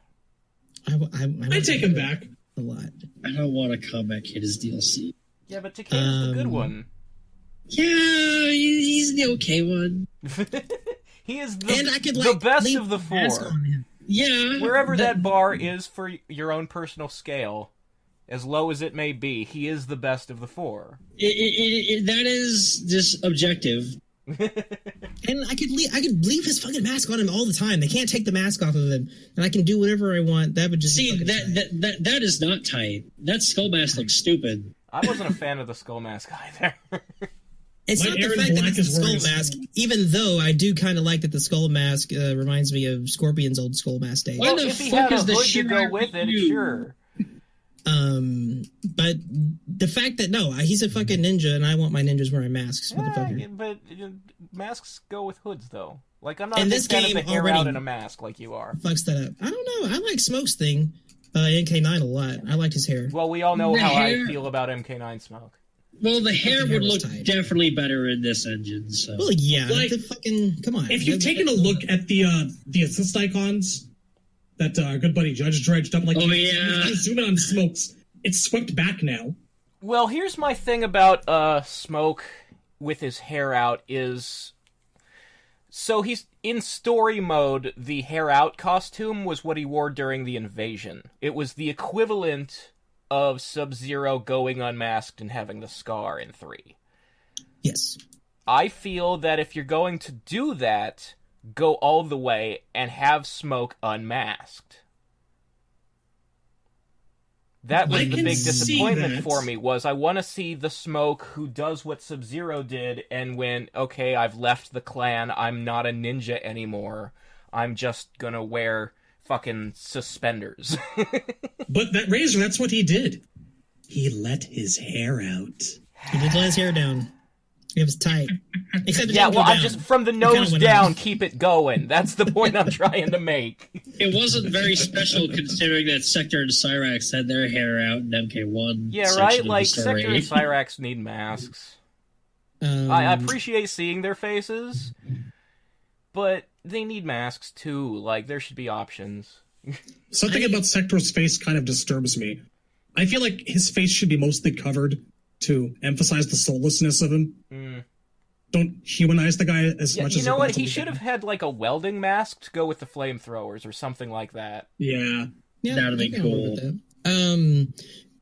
But yeah, DLC, fucking Takeda, and also maybe a cyborg. Definitely a cyborg. And I've said it before. I really do feel like Rain deserved to be in this game. Not one of my favorites, but he should be around. Oh, it's funny. Like that little like combat, like the like menu card, like that looks completely different in the actual game. Like pre-release, they purposely made it look like Rain.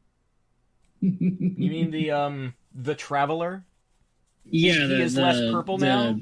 Yeah, Crypt Code on the fucking menu thing. Like he looks less purple. Yeah, less purple and gold. Yeah. Do you want the Travelers DLC, guys? No. I want him right that. now. Give me him.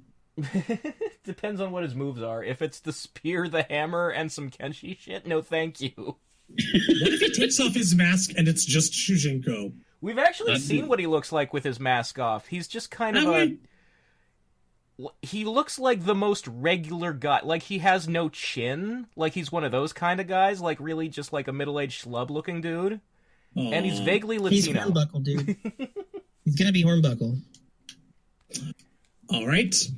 Caliclutch also asks us, will we make a small movie for fans and people wanting to get into the MK franchise, explaining all the lore and canon of both past and present timelines, just to recap?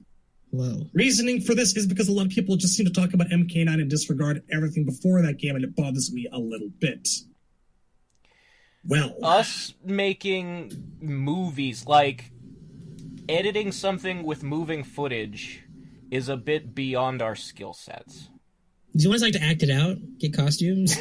Like, I've been working on a chronology of the original timeline for a really, really long time now. If It's a running joke at this point.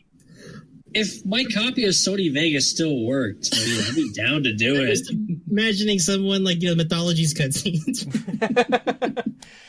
Maybe one day, when Shad and I are older men, with perhaps more money in our bank accounts, we could be in the same city one day and film some really dumb shit. You can just blue screen it, though, man. It's come a long way. You can blue screen shit on your home computers all you want. It looks pretty decent. Well, I think that's a lot of effort. Movie, I think you just meant like YouTube video, like a video essay of some sort, just putting clips together with narration.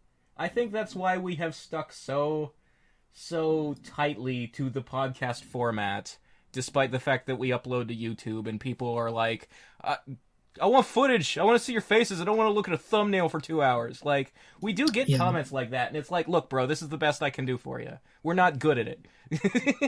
We're not good YouTubers. No. Who watches podcasts? They're for listening. We're a podcast that is on YouTube. There's an argument to be made that we're doing it wrong. Yeah. This ain't fucking Joe Rogan. Like, what the fuck are you here for? We're pod tubing, all right? It's fine. We don't live in the same state. Like, fucking Django's from Arkansas, I'm from Pennsylvania, and Shad is Canadian. It's a problem. It's a thing. One of these days, I'll get my chronology out there, and you'll have, like, a really involved timeline of things with footnotes and, references and shit, and people will have a lot of fun with it. I plan to do one for the old timeline, one for the new. But that could take years. I do work on it a little bit every month. When I have the time, and when I feel really in that MK mood. I think that's the best you're going to get out of me. Yeah. I guess I could do what I did with that lore trailer and, like, do, like, a pop-up video type situation where I'm just watching shit and, like, oh, fucking, here's a LL Cool J with whatever. It was tight. All right. Chameleon asks us, Oh, no. what do we think of the arcade room stage? Have we seen it? I personally think it's great. I've seen it. I shat all over it like a dunce before the game came out because I was like, breaking the fourth wall, more of this Capcom arena shit, and it's like it is very appealing. Capcom-y as an idea. And it's appealing to the FGC crowd. It's like, oh god, now I'm seeing like icons and advertisements for the company in the game again. Now it's, but you know what? Actually going in there and playing it, and it's got a remix of Techno Syndrome, and it's pretty fun. So I'll eat shit on that one and say I regret everything that I said. And what I like about it is that it's a lot of fun. All of the arcade machines in the background are for games that did not have arcade releases. Yeah, that's my favorite part. Could you actually imagine standing there and playing all of Shaolin Monks in an arcade? Yeah, that would be a lot of quarters. Yes, you lifetime. I think even the arcade machines have little videos attract. It plays a little bit of the Shaolin Monks intro on the screen, which is one of the best parts. Yeah. My favorite thing is because they did that stage, they also were able to bring the arcade drop back for Lou as a brutality. Yeah. Which, by the way, I love the brutalities of this game. They're going all out with the dumb shit from MK3. Well, yeah, that's Jade's the thing. wiggle Like, stick, Kato's skeleton rip. We have said so many times that brutalities, the great thing about them is how much they remind us of the fatalities from the arcade days, because they have the same camera angle and they're very quick, and now they're, like, taking that advice and they're going, yeah, let's just make them the fatalities from the old games. Toasty's a brutality now. Cabal's phase is a brutality now. Katana's kiss is a brutality now. And there's good new ones too. It's not just recycling, although that was a good idea. I'm glad they did that. Like fucking Sub-Zero's one where you do the ice wall after a slide, the enhanced, and then chop their head off with the axe. So my favorite Sub-Zero one is on his throw, where he uppercuts you into the ceiling spikes. Oh fuck yeah! If you hold down, they fall off the spikes. Oh wait, that's actually in there? Yeah. Yeah. Oh, that's fucking sick.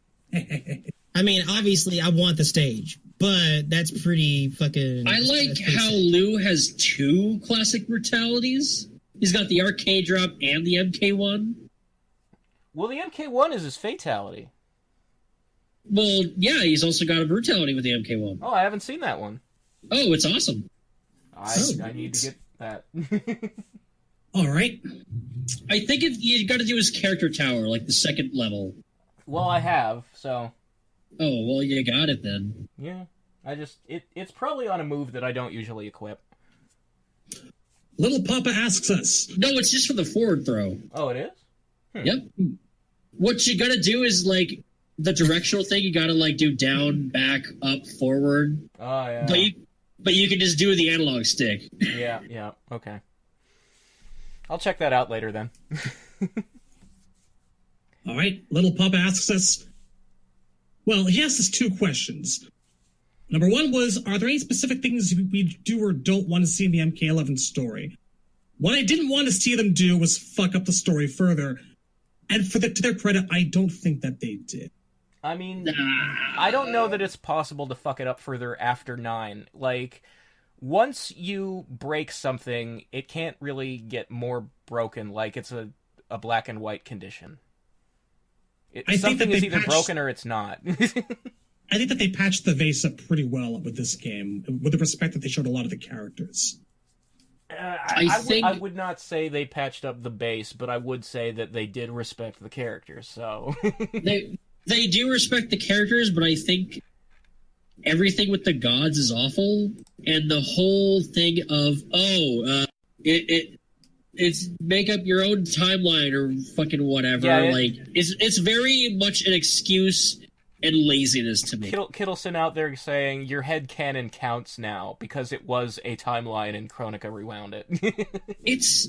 That's so lame. And saying there's even like timelines between 9 and X. I'm like, what the fuck is this? Yeah, that's their explanation for stuff like Cabal being retconned is one of Chronica's restarts happened between these games. I just don't care. It's public acknowledgement that they can't stop fucking up their story, and now they're going to just go reboot it in the future. Well, that's what I'm saying. Like, our bar is so low now. Like, we're no longer expecting, like...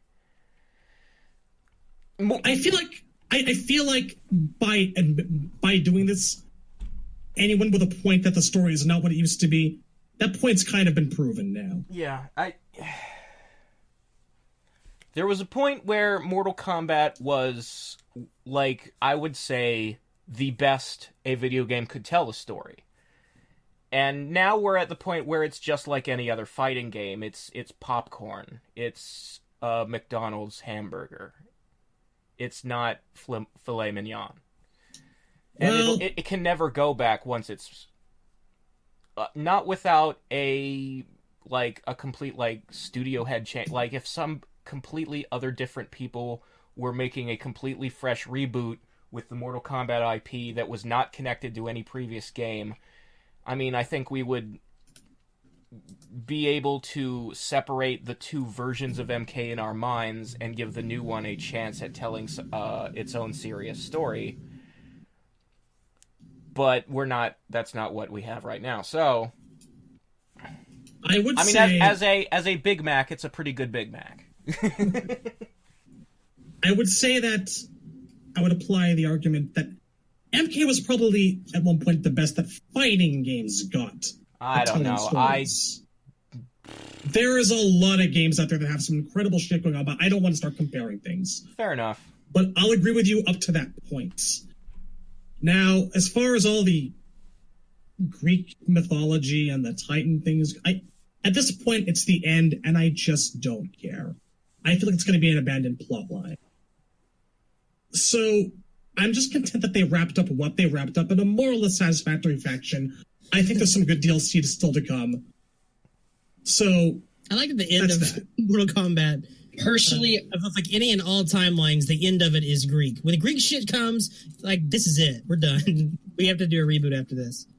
He also asks us, if NRS were to have a stage pack of 3 returning stages, what would you choose? Oh my god, that Deadpool that's in the flashbacks. Yeah, the Deadpool, the Warrior Shrine, and either the Subway or the Armageddon. Well, you know what?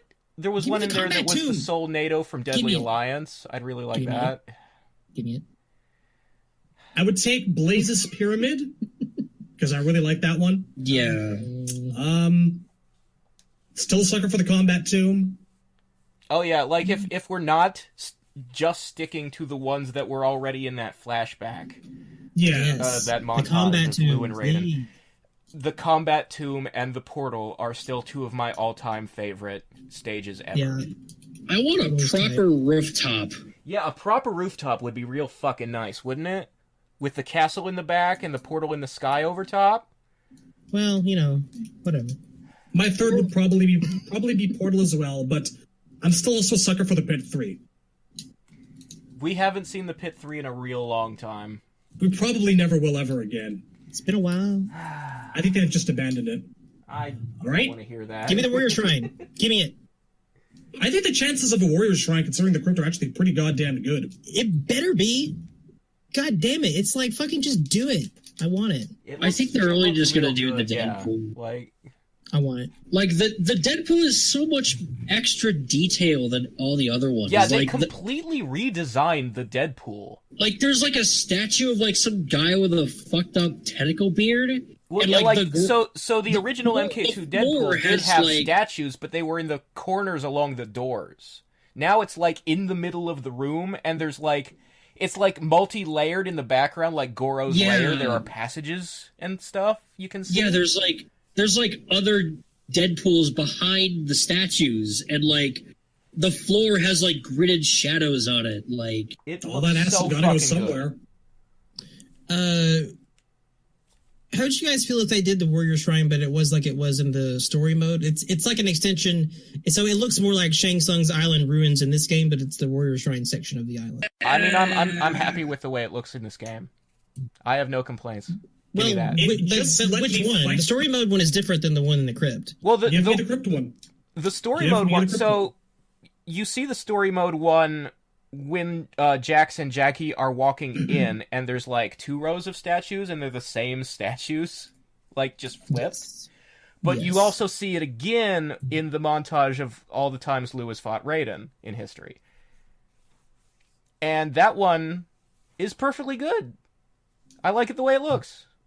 What's to complain about? I'm going to need to look at that bit again. Take it. I mean, listen, I'm going to be happy with any Warrior Shrine. I'm going to be fucking... Yeah, just give me... Just give me one. Just give me a line of 7 MK1 characters as statues, man. Just put me in front of it. That's all I ask. Do it.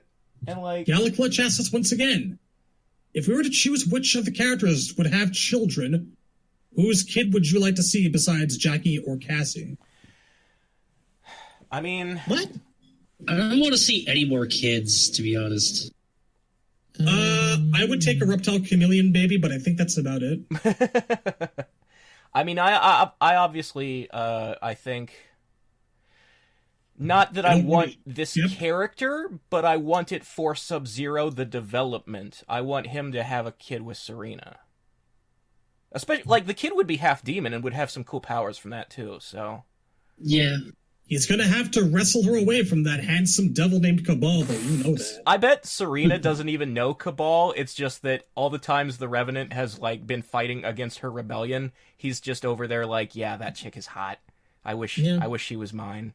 I don't know why, but Cabal's ending is one of my favorite fucking things so far. It's so totally stupid. It's acknowledgement that this character is a duck-billed platypus, and I kind of in love with it. Yeah. But it's very amusing to me to imagine that it is a completely one-sided relationship, that he has a crush on her, and she has no idea who he is. Like, you know what, actually, this is something I meant to bring up. Cabal's ending specifically, just the way it kind of makes me throw my hands up in the air, you know? We've been spending so many years going, you know, whatever happened to the guy that wanted to be a vigilante? Yeah, so... You know... John Kittleson clearly has a different idea of who Cabal is in his head than literally every Cabal fan ever does. And that's disappointing. Because this constantly seeing Cabal as a bad guy when the MK3 Cabal is the one we really want is... Thing is, though, while I still wish he would be all vigilante, dark, brooding... Batman-esque Cabal, like MK3 hinted at. You know, between the lunacy of his ending in this game, the MK3 vigilante thing, the deception heel turn, I'm kind of starting to think that maybe Cabal's character should be wakes up and has a different personality every day because he's just nuts. So the Joker. No, the not Grant really. Morrison version of the Joker. That's what you're describing. Not really. No. I can see it. No, thank you. There's some interesting shit they could do there. Today, I'm just gonna kick a puppy down a street for 5 blocks. Then I'm gonna go donate $10,000 to a local charity. That's what I'm starting to think the Cabal is like. To me, if you were to lean into the crash like that, that's the same as creating Chronica. That's being meta. And going meta is the death of suspension of disbelief. Look, the guy has a spooky face, hook swords, breathes through a respirator. Yeah, no, I totally agree with you that he's the summons duck-billed platypus. Fires lasers out of his mask. He was always a train wreck. But he was a train wreck I could believe in MK3, because a guy who looks that fucked up, he's basically the Phantom of the Opera. Like a modern technological take on it. I guess at this point I've just kind of thrown up my hands, and it's like, you know, nothing about him surprises me anymore. I'd like some consistency. I'd like to go all the way back to what MK3 said that he should have been, but I don't expect it'll ever happen again. I mean, obviously, the Cabal in this game is before he got burned, and that is an experience that would change a person, so it makes sense that he's not that guy. I just think he's nuts. All right, Liam6783. Is it just me, or does Shao Kahn look a little bit like Gold Skeletor from the end of Masters of the Universe? Oh, I've been saying that since we saw that skin. It's amazing. Well, there you go. It's fucking perfect. He also asks us, what are our thoughts generally on previously unplayable boss characters coming back as regular characters? Is it a good idea, or does it water them down too much? I really like being able to play as Shao Kahn. I'm actually not a huge fan of unplayable bosses, actually. Like, I never really have been. I really think that Goro, Kintaro, and Shao Kahn should have been playable in 9. They really should have been. Because then you can develop them. You can give them, like, their own bios and endings, man. It doesn't water them down, but it always does seem like a struggle to make them effective fighters on par with the rest of the cast. Well, I felt Goro was fine in X. I didn't think he was, like, as trash as everybody said. And now people are saying that Shao Kahn is trash. Fuck those people. Let's see where that lies at the end of all the patches. So, they can eat shit. Yeah. I mean, I'm concerned because I want Shao Kahn to be good, but I can see where that concern comes from. Because I remember just a couple months ago, Temp picked up MKX Goro after years of everybody saying he was shit tier, and was like, "Yo, this character's actually really good." That's usually how it goes. Yeah. I fought it. It wasn't fun. Shit with like Goro is a good example because Nice. I've always felt like Goro in my head canon. We talked about this. We had the same question on the Warrior Shrine. We did it yesterday. And I said Goro to me has always felt like he should be like the second best fucking Mortal Kombat universe, and we never really got the chance to see that much, especially as a boss, because he's just like, brr, I'm a big dude. With Yeah, the jump thing on. about a boss is they only ever have one fight in the entire story, and they lose it. Then that's especially for a character like Goro, who's like canon. He won a lot of fights. Yeah, like a a lot of 500-year undefeated streak. We don't really feel that because we didn't see exploring it. his moveset. Yeah, exploring his moveset, seeing what he's about, and seeing how that works and how that played out would have been really, really, really, really cool. And he was cool in X. X was like the first time I felt they kind of started to do a little bit of that, but it would have been fun to do more. And that's another thing with bosses, especially. But Goro is special though because the canon of him winning so much. There are things that have devalued characters who are supposed to be bosses. Like Shao Kahn has been weakened in various games, including this one, but that's not a gameplay mechanic. That's just how you treat them in the story. Like, Kotal Khan beating Shao Kahn in the arena in like chapter 2 of this thing was just as much trash as Kung Jin beating Kotal in the last game. You're trying to make a guy look big and strong, don't have him fucking lose.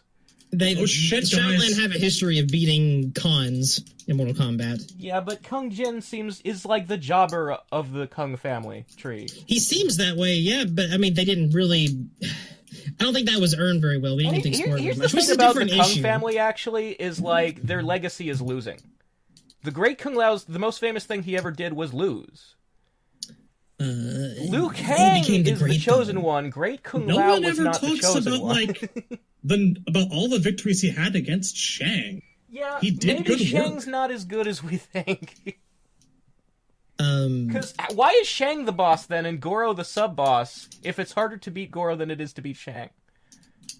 It is weird, but it's also important to keep in mind, fucking Shao Kahn is a jobber. He's always been a jobber. He loses in every game he's in because he's a boss. To me, I really like the way that... like, Shao Kahn should be the strongest guy. Should. We're using the should word there, but, like, in practice, he's a fucking jobber. Yeah. And, I mean, like, how many confirmed kills does he have, like, in canon as well? Like, obviously, he's not Gordon. I mean, are we talking about NPCs or just the main cast? Because if it's just the main cast, then Kung Lao is the only guy he's ever killed. Name characters, yeah. Yeah, it's just Kung Lao's the only one. So, fuck you, Shao Kahn. You're a jobber, too. You and Aaron Black. Also 6 billion NPCs, but anyway. Yeah, that's the thing. Aaron. Like, if we're counting NPCs, it's entire worlds of people at once.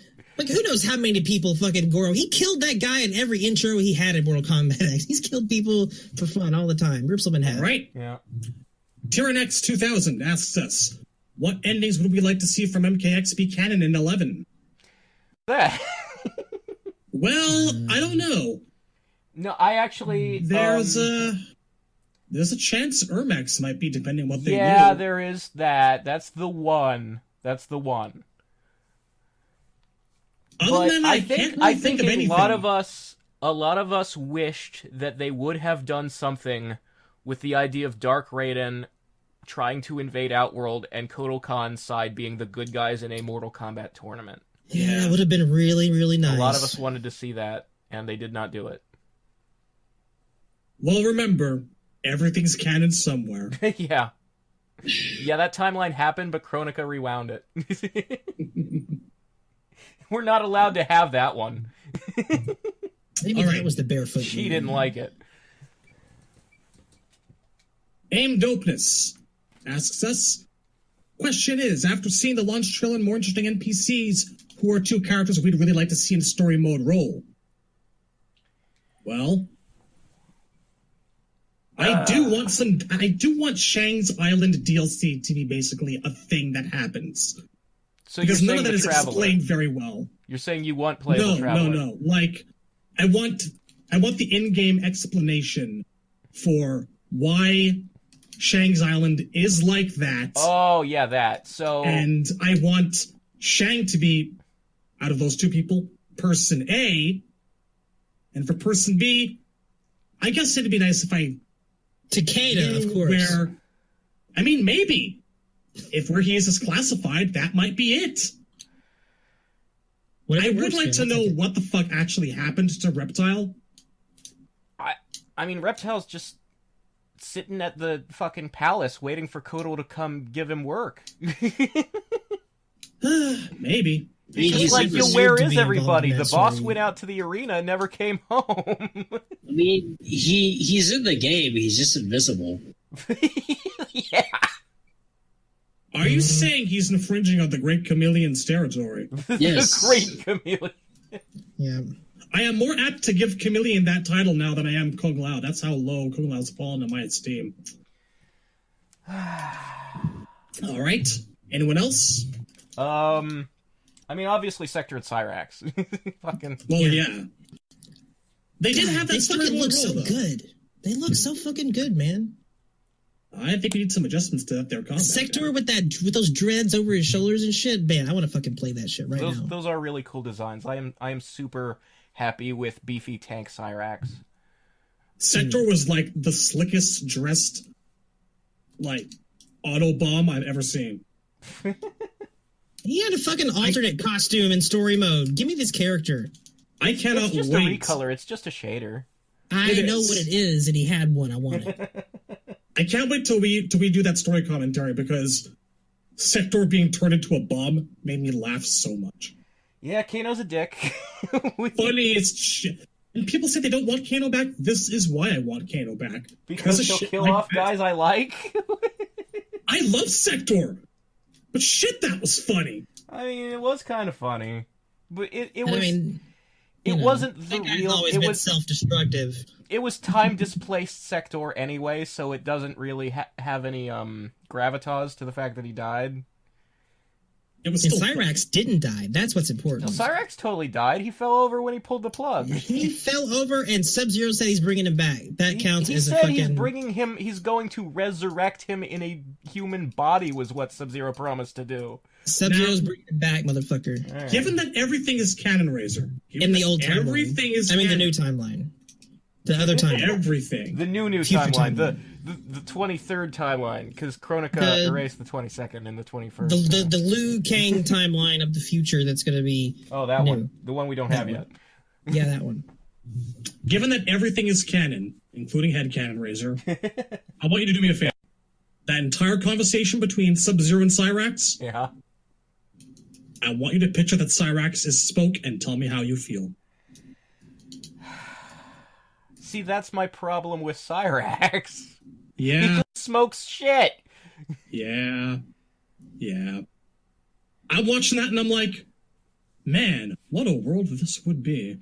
See, it's not even... This would just validate the entire automation of Smoke if I'd gotten to see shit like that. Dude, yeah, like, that's my problem. Like, Cyrax was a completely different character in the old timeline. He was never the guy who's like, I can't live like this, I'm gonna commit suicide. That's a Smoke thing to do. Cyrax is the guy who joins the Special Forces and makes being a cyborg work for him. I want that Cyrax back, and I want Smoke. I do too. I want that Cyrax. Come here. I'm gonna give you a hug. If they're gonna do that shit with Smoke, though, like, they should at least do something new with Smoke if they're giving his old shit away and do, like, whatever. Just do something. Yeah, that was the other thing. They gave his old shit away so we could have a human Smoke, and then they did nothing with that Smoke. And then we don't have anything with this new shit, so it's a lose-lose. Wah. Why the fuck wasn't he an X, for fuck's sakes? Oh shit, guys, I've killed Baraka 50 times. It didn't stick. You're not the only one. You bastard. Congratulations on your severed head collection. That's 2 down. Every character in Mortal Kombat history has killed Baraka. All right. Times.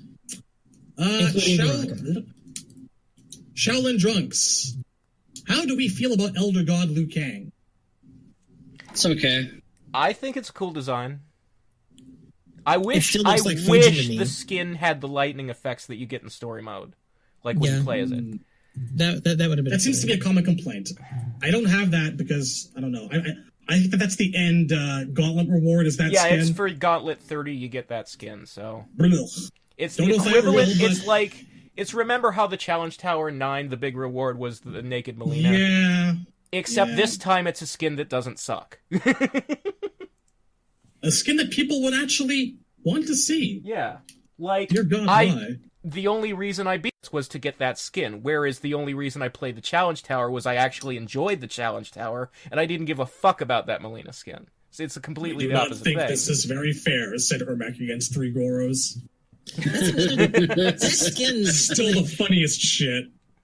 Makes me wonder what they're going to do with Fujin if he actually is DLC. I want the crossbow, man.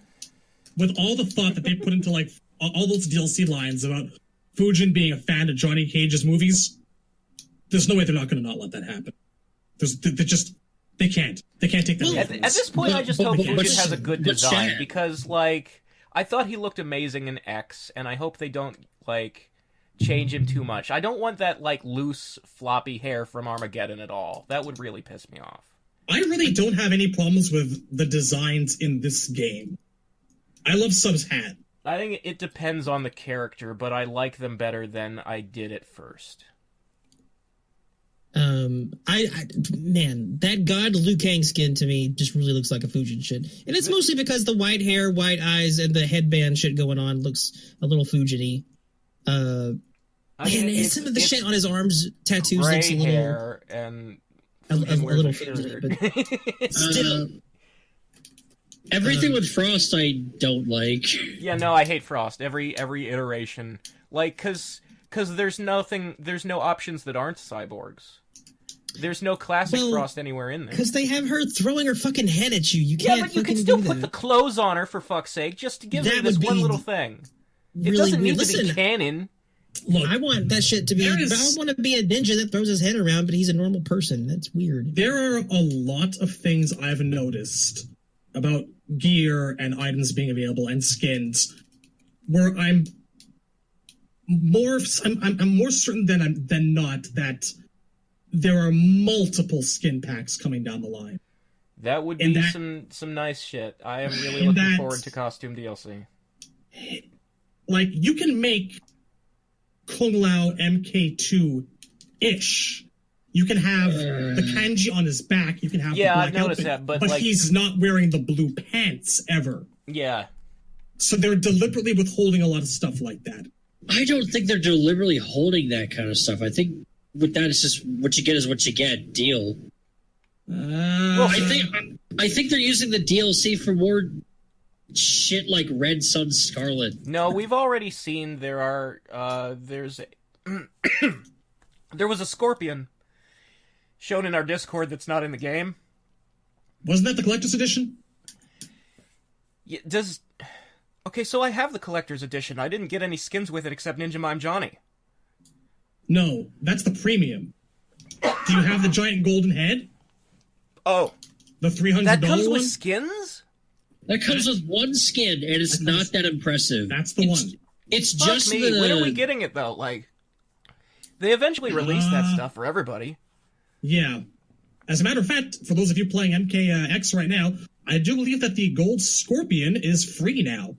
If for some reason you don't feel like upgrading to 11. Yeah, I saw that last week. All of those, like, action figure looking skins were finally available. All right. Fuck, I had a thought. God damn it. Yeah. And it's gone. Oh, I remember the collector's edition skin isn't that special. It's just like the pseudo classic Scorpion with the base head. Yeah, like it's nothing special. But I want it because I like the hood on the primary, but I don't like all the red parts. So I want a skin that has the hood but without the red parts, and that's what that skin is. I want it. I guess. And give it time, you'll get it.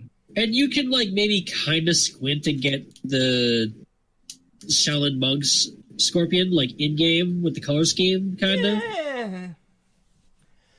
I feel they'll do that better once the UMK3 costume eventually arrives. Yeah. Well, for me, right now, the game does have a really good Scorpion. I like the one with the flames on the tunic. I think that really? Yeah, really? I think it looks awesome.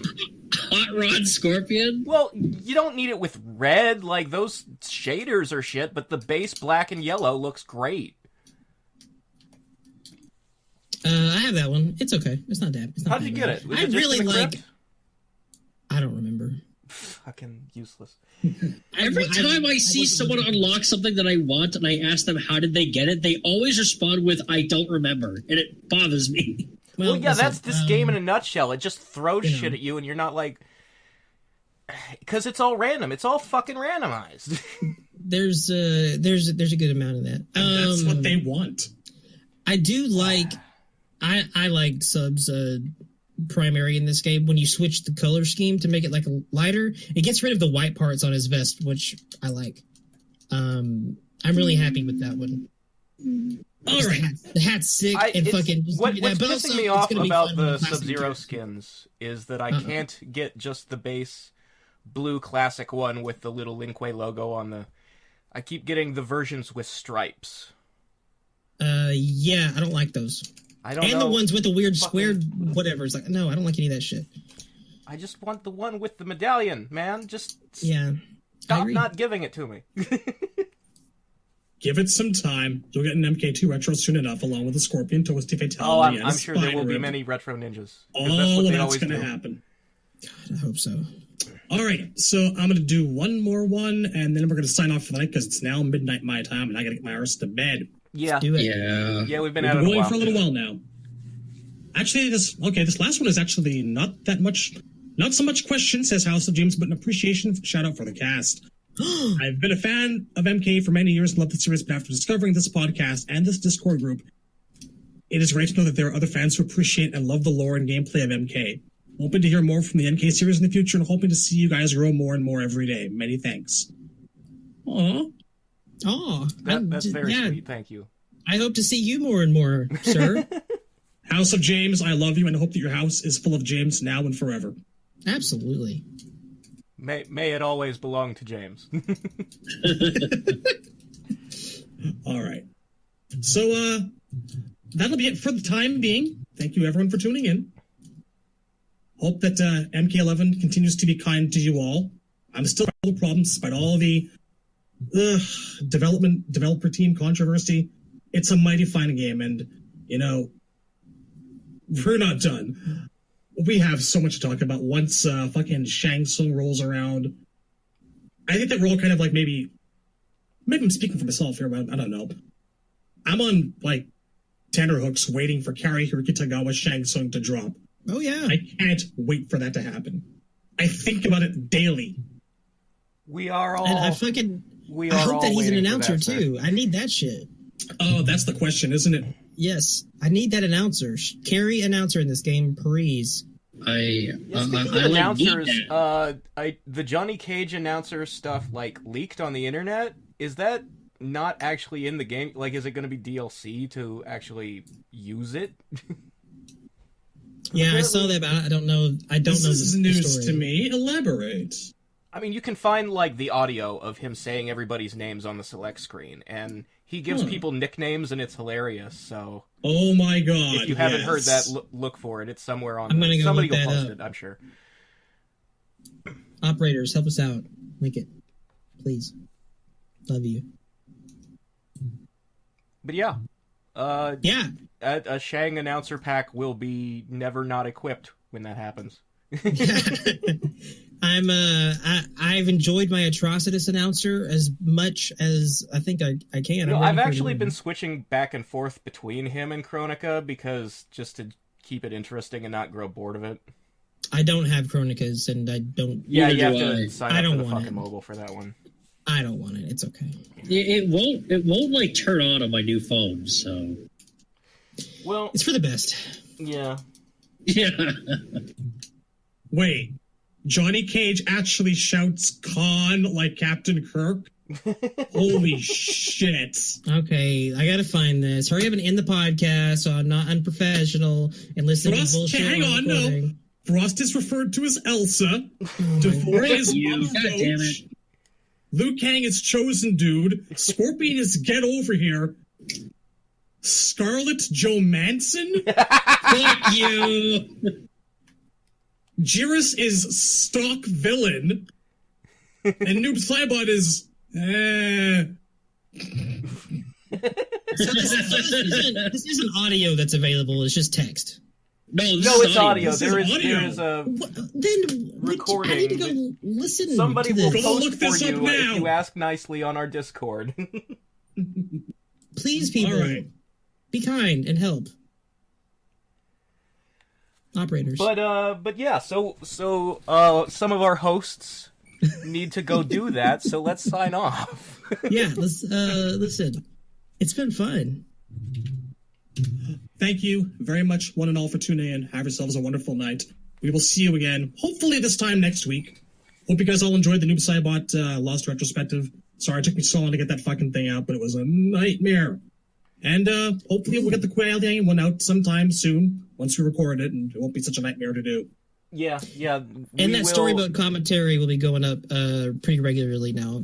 That the non-lore guys did. We just fucking talked through the whole thing. Listen, if that bugs you, I'm just telling you, we're laughing our asses off and cackling like bitches. I mean, the whole way. Look, everybody's seen story mode without commentary, so you'd think. Yeah, I'm just letting people know that's what you're getting into. I mean, that's really the point of watching. Like it's called a commentary. Listen, I know this. And for the record, I really enjoyed that first video, and I'm looking forward to hearing you guys talk about the rest of it. So. I am too. It was very entertaining.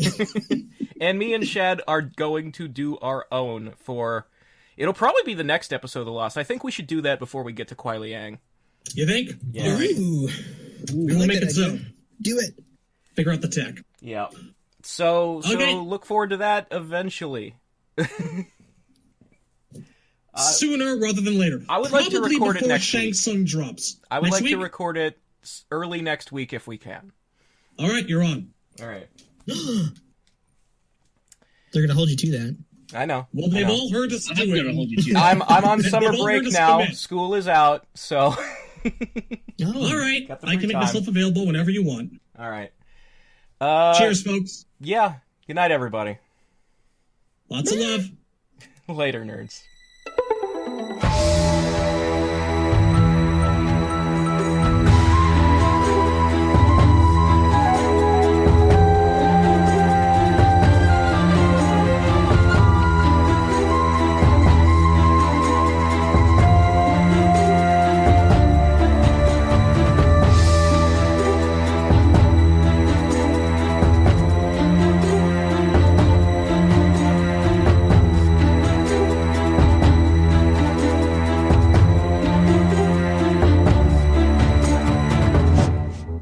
You're still trying to win?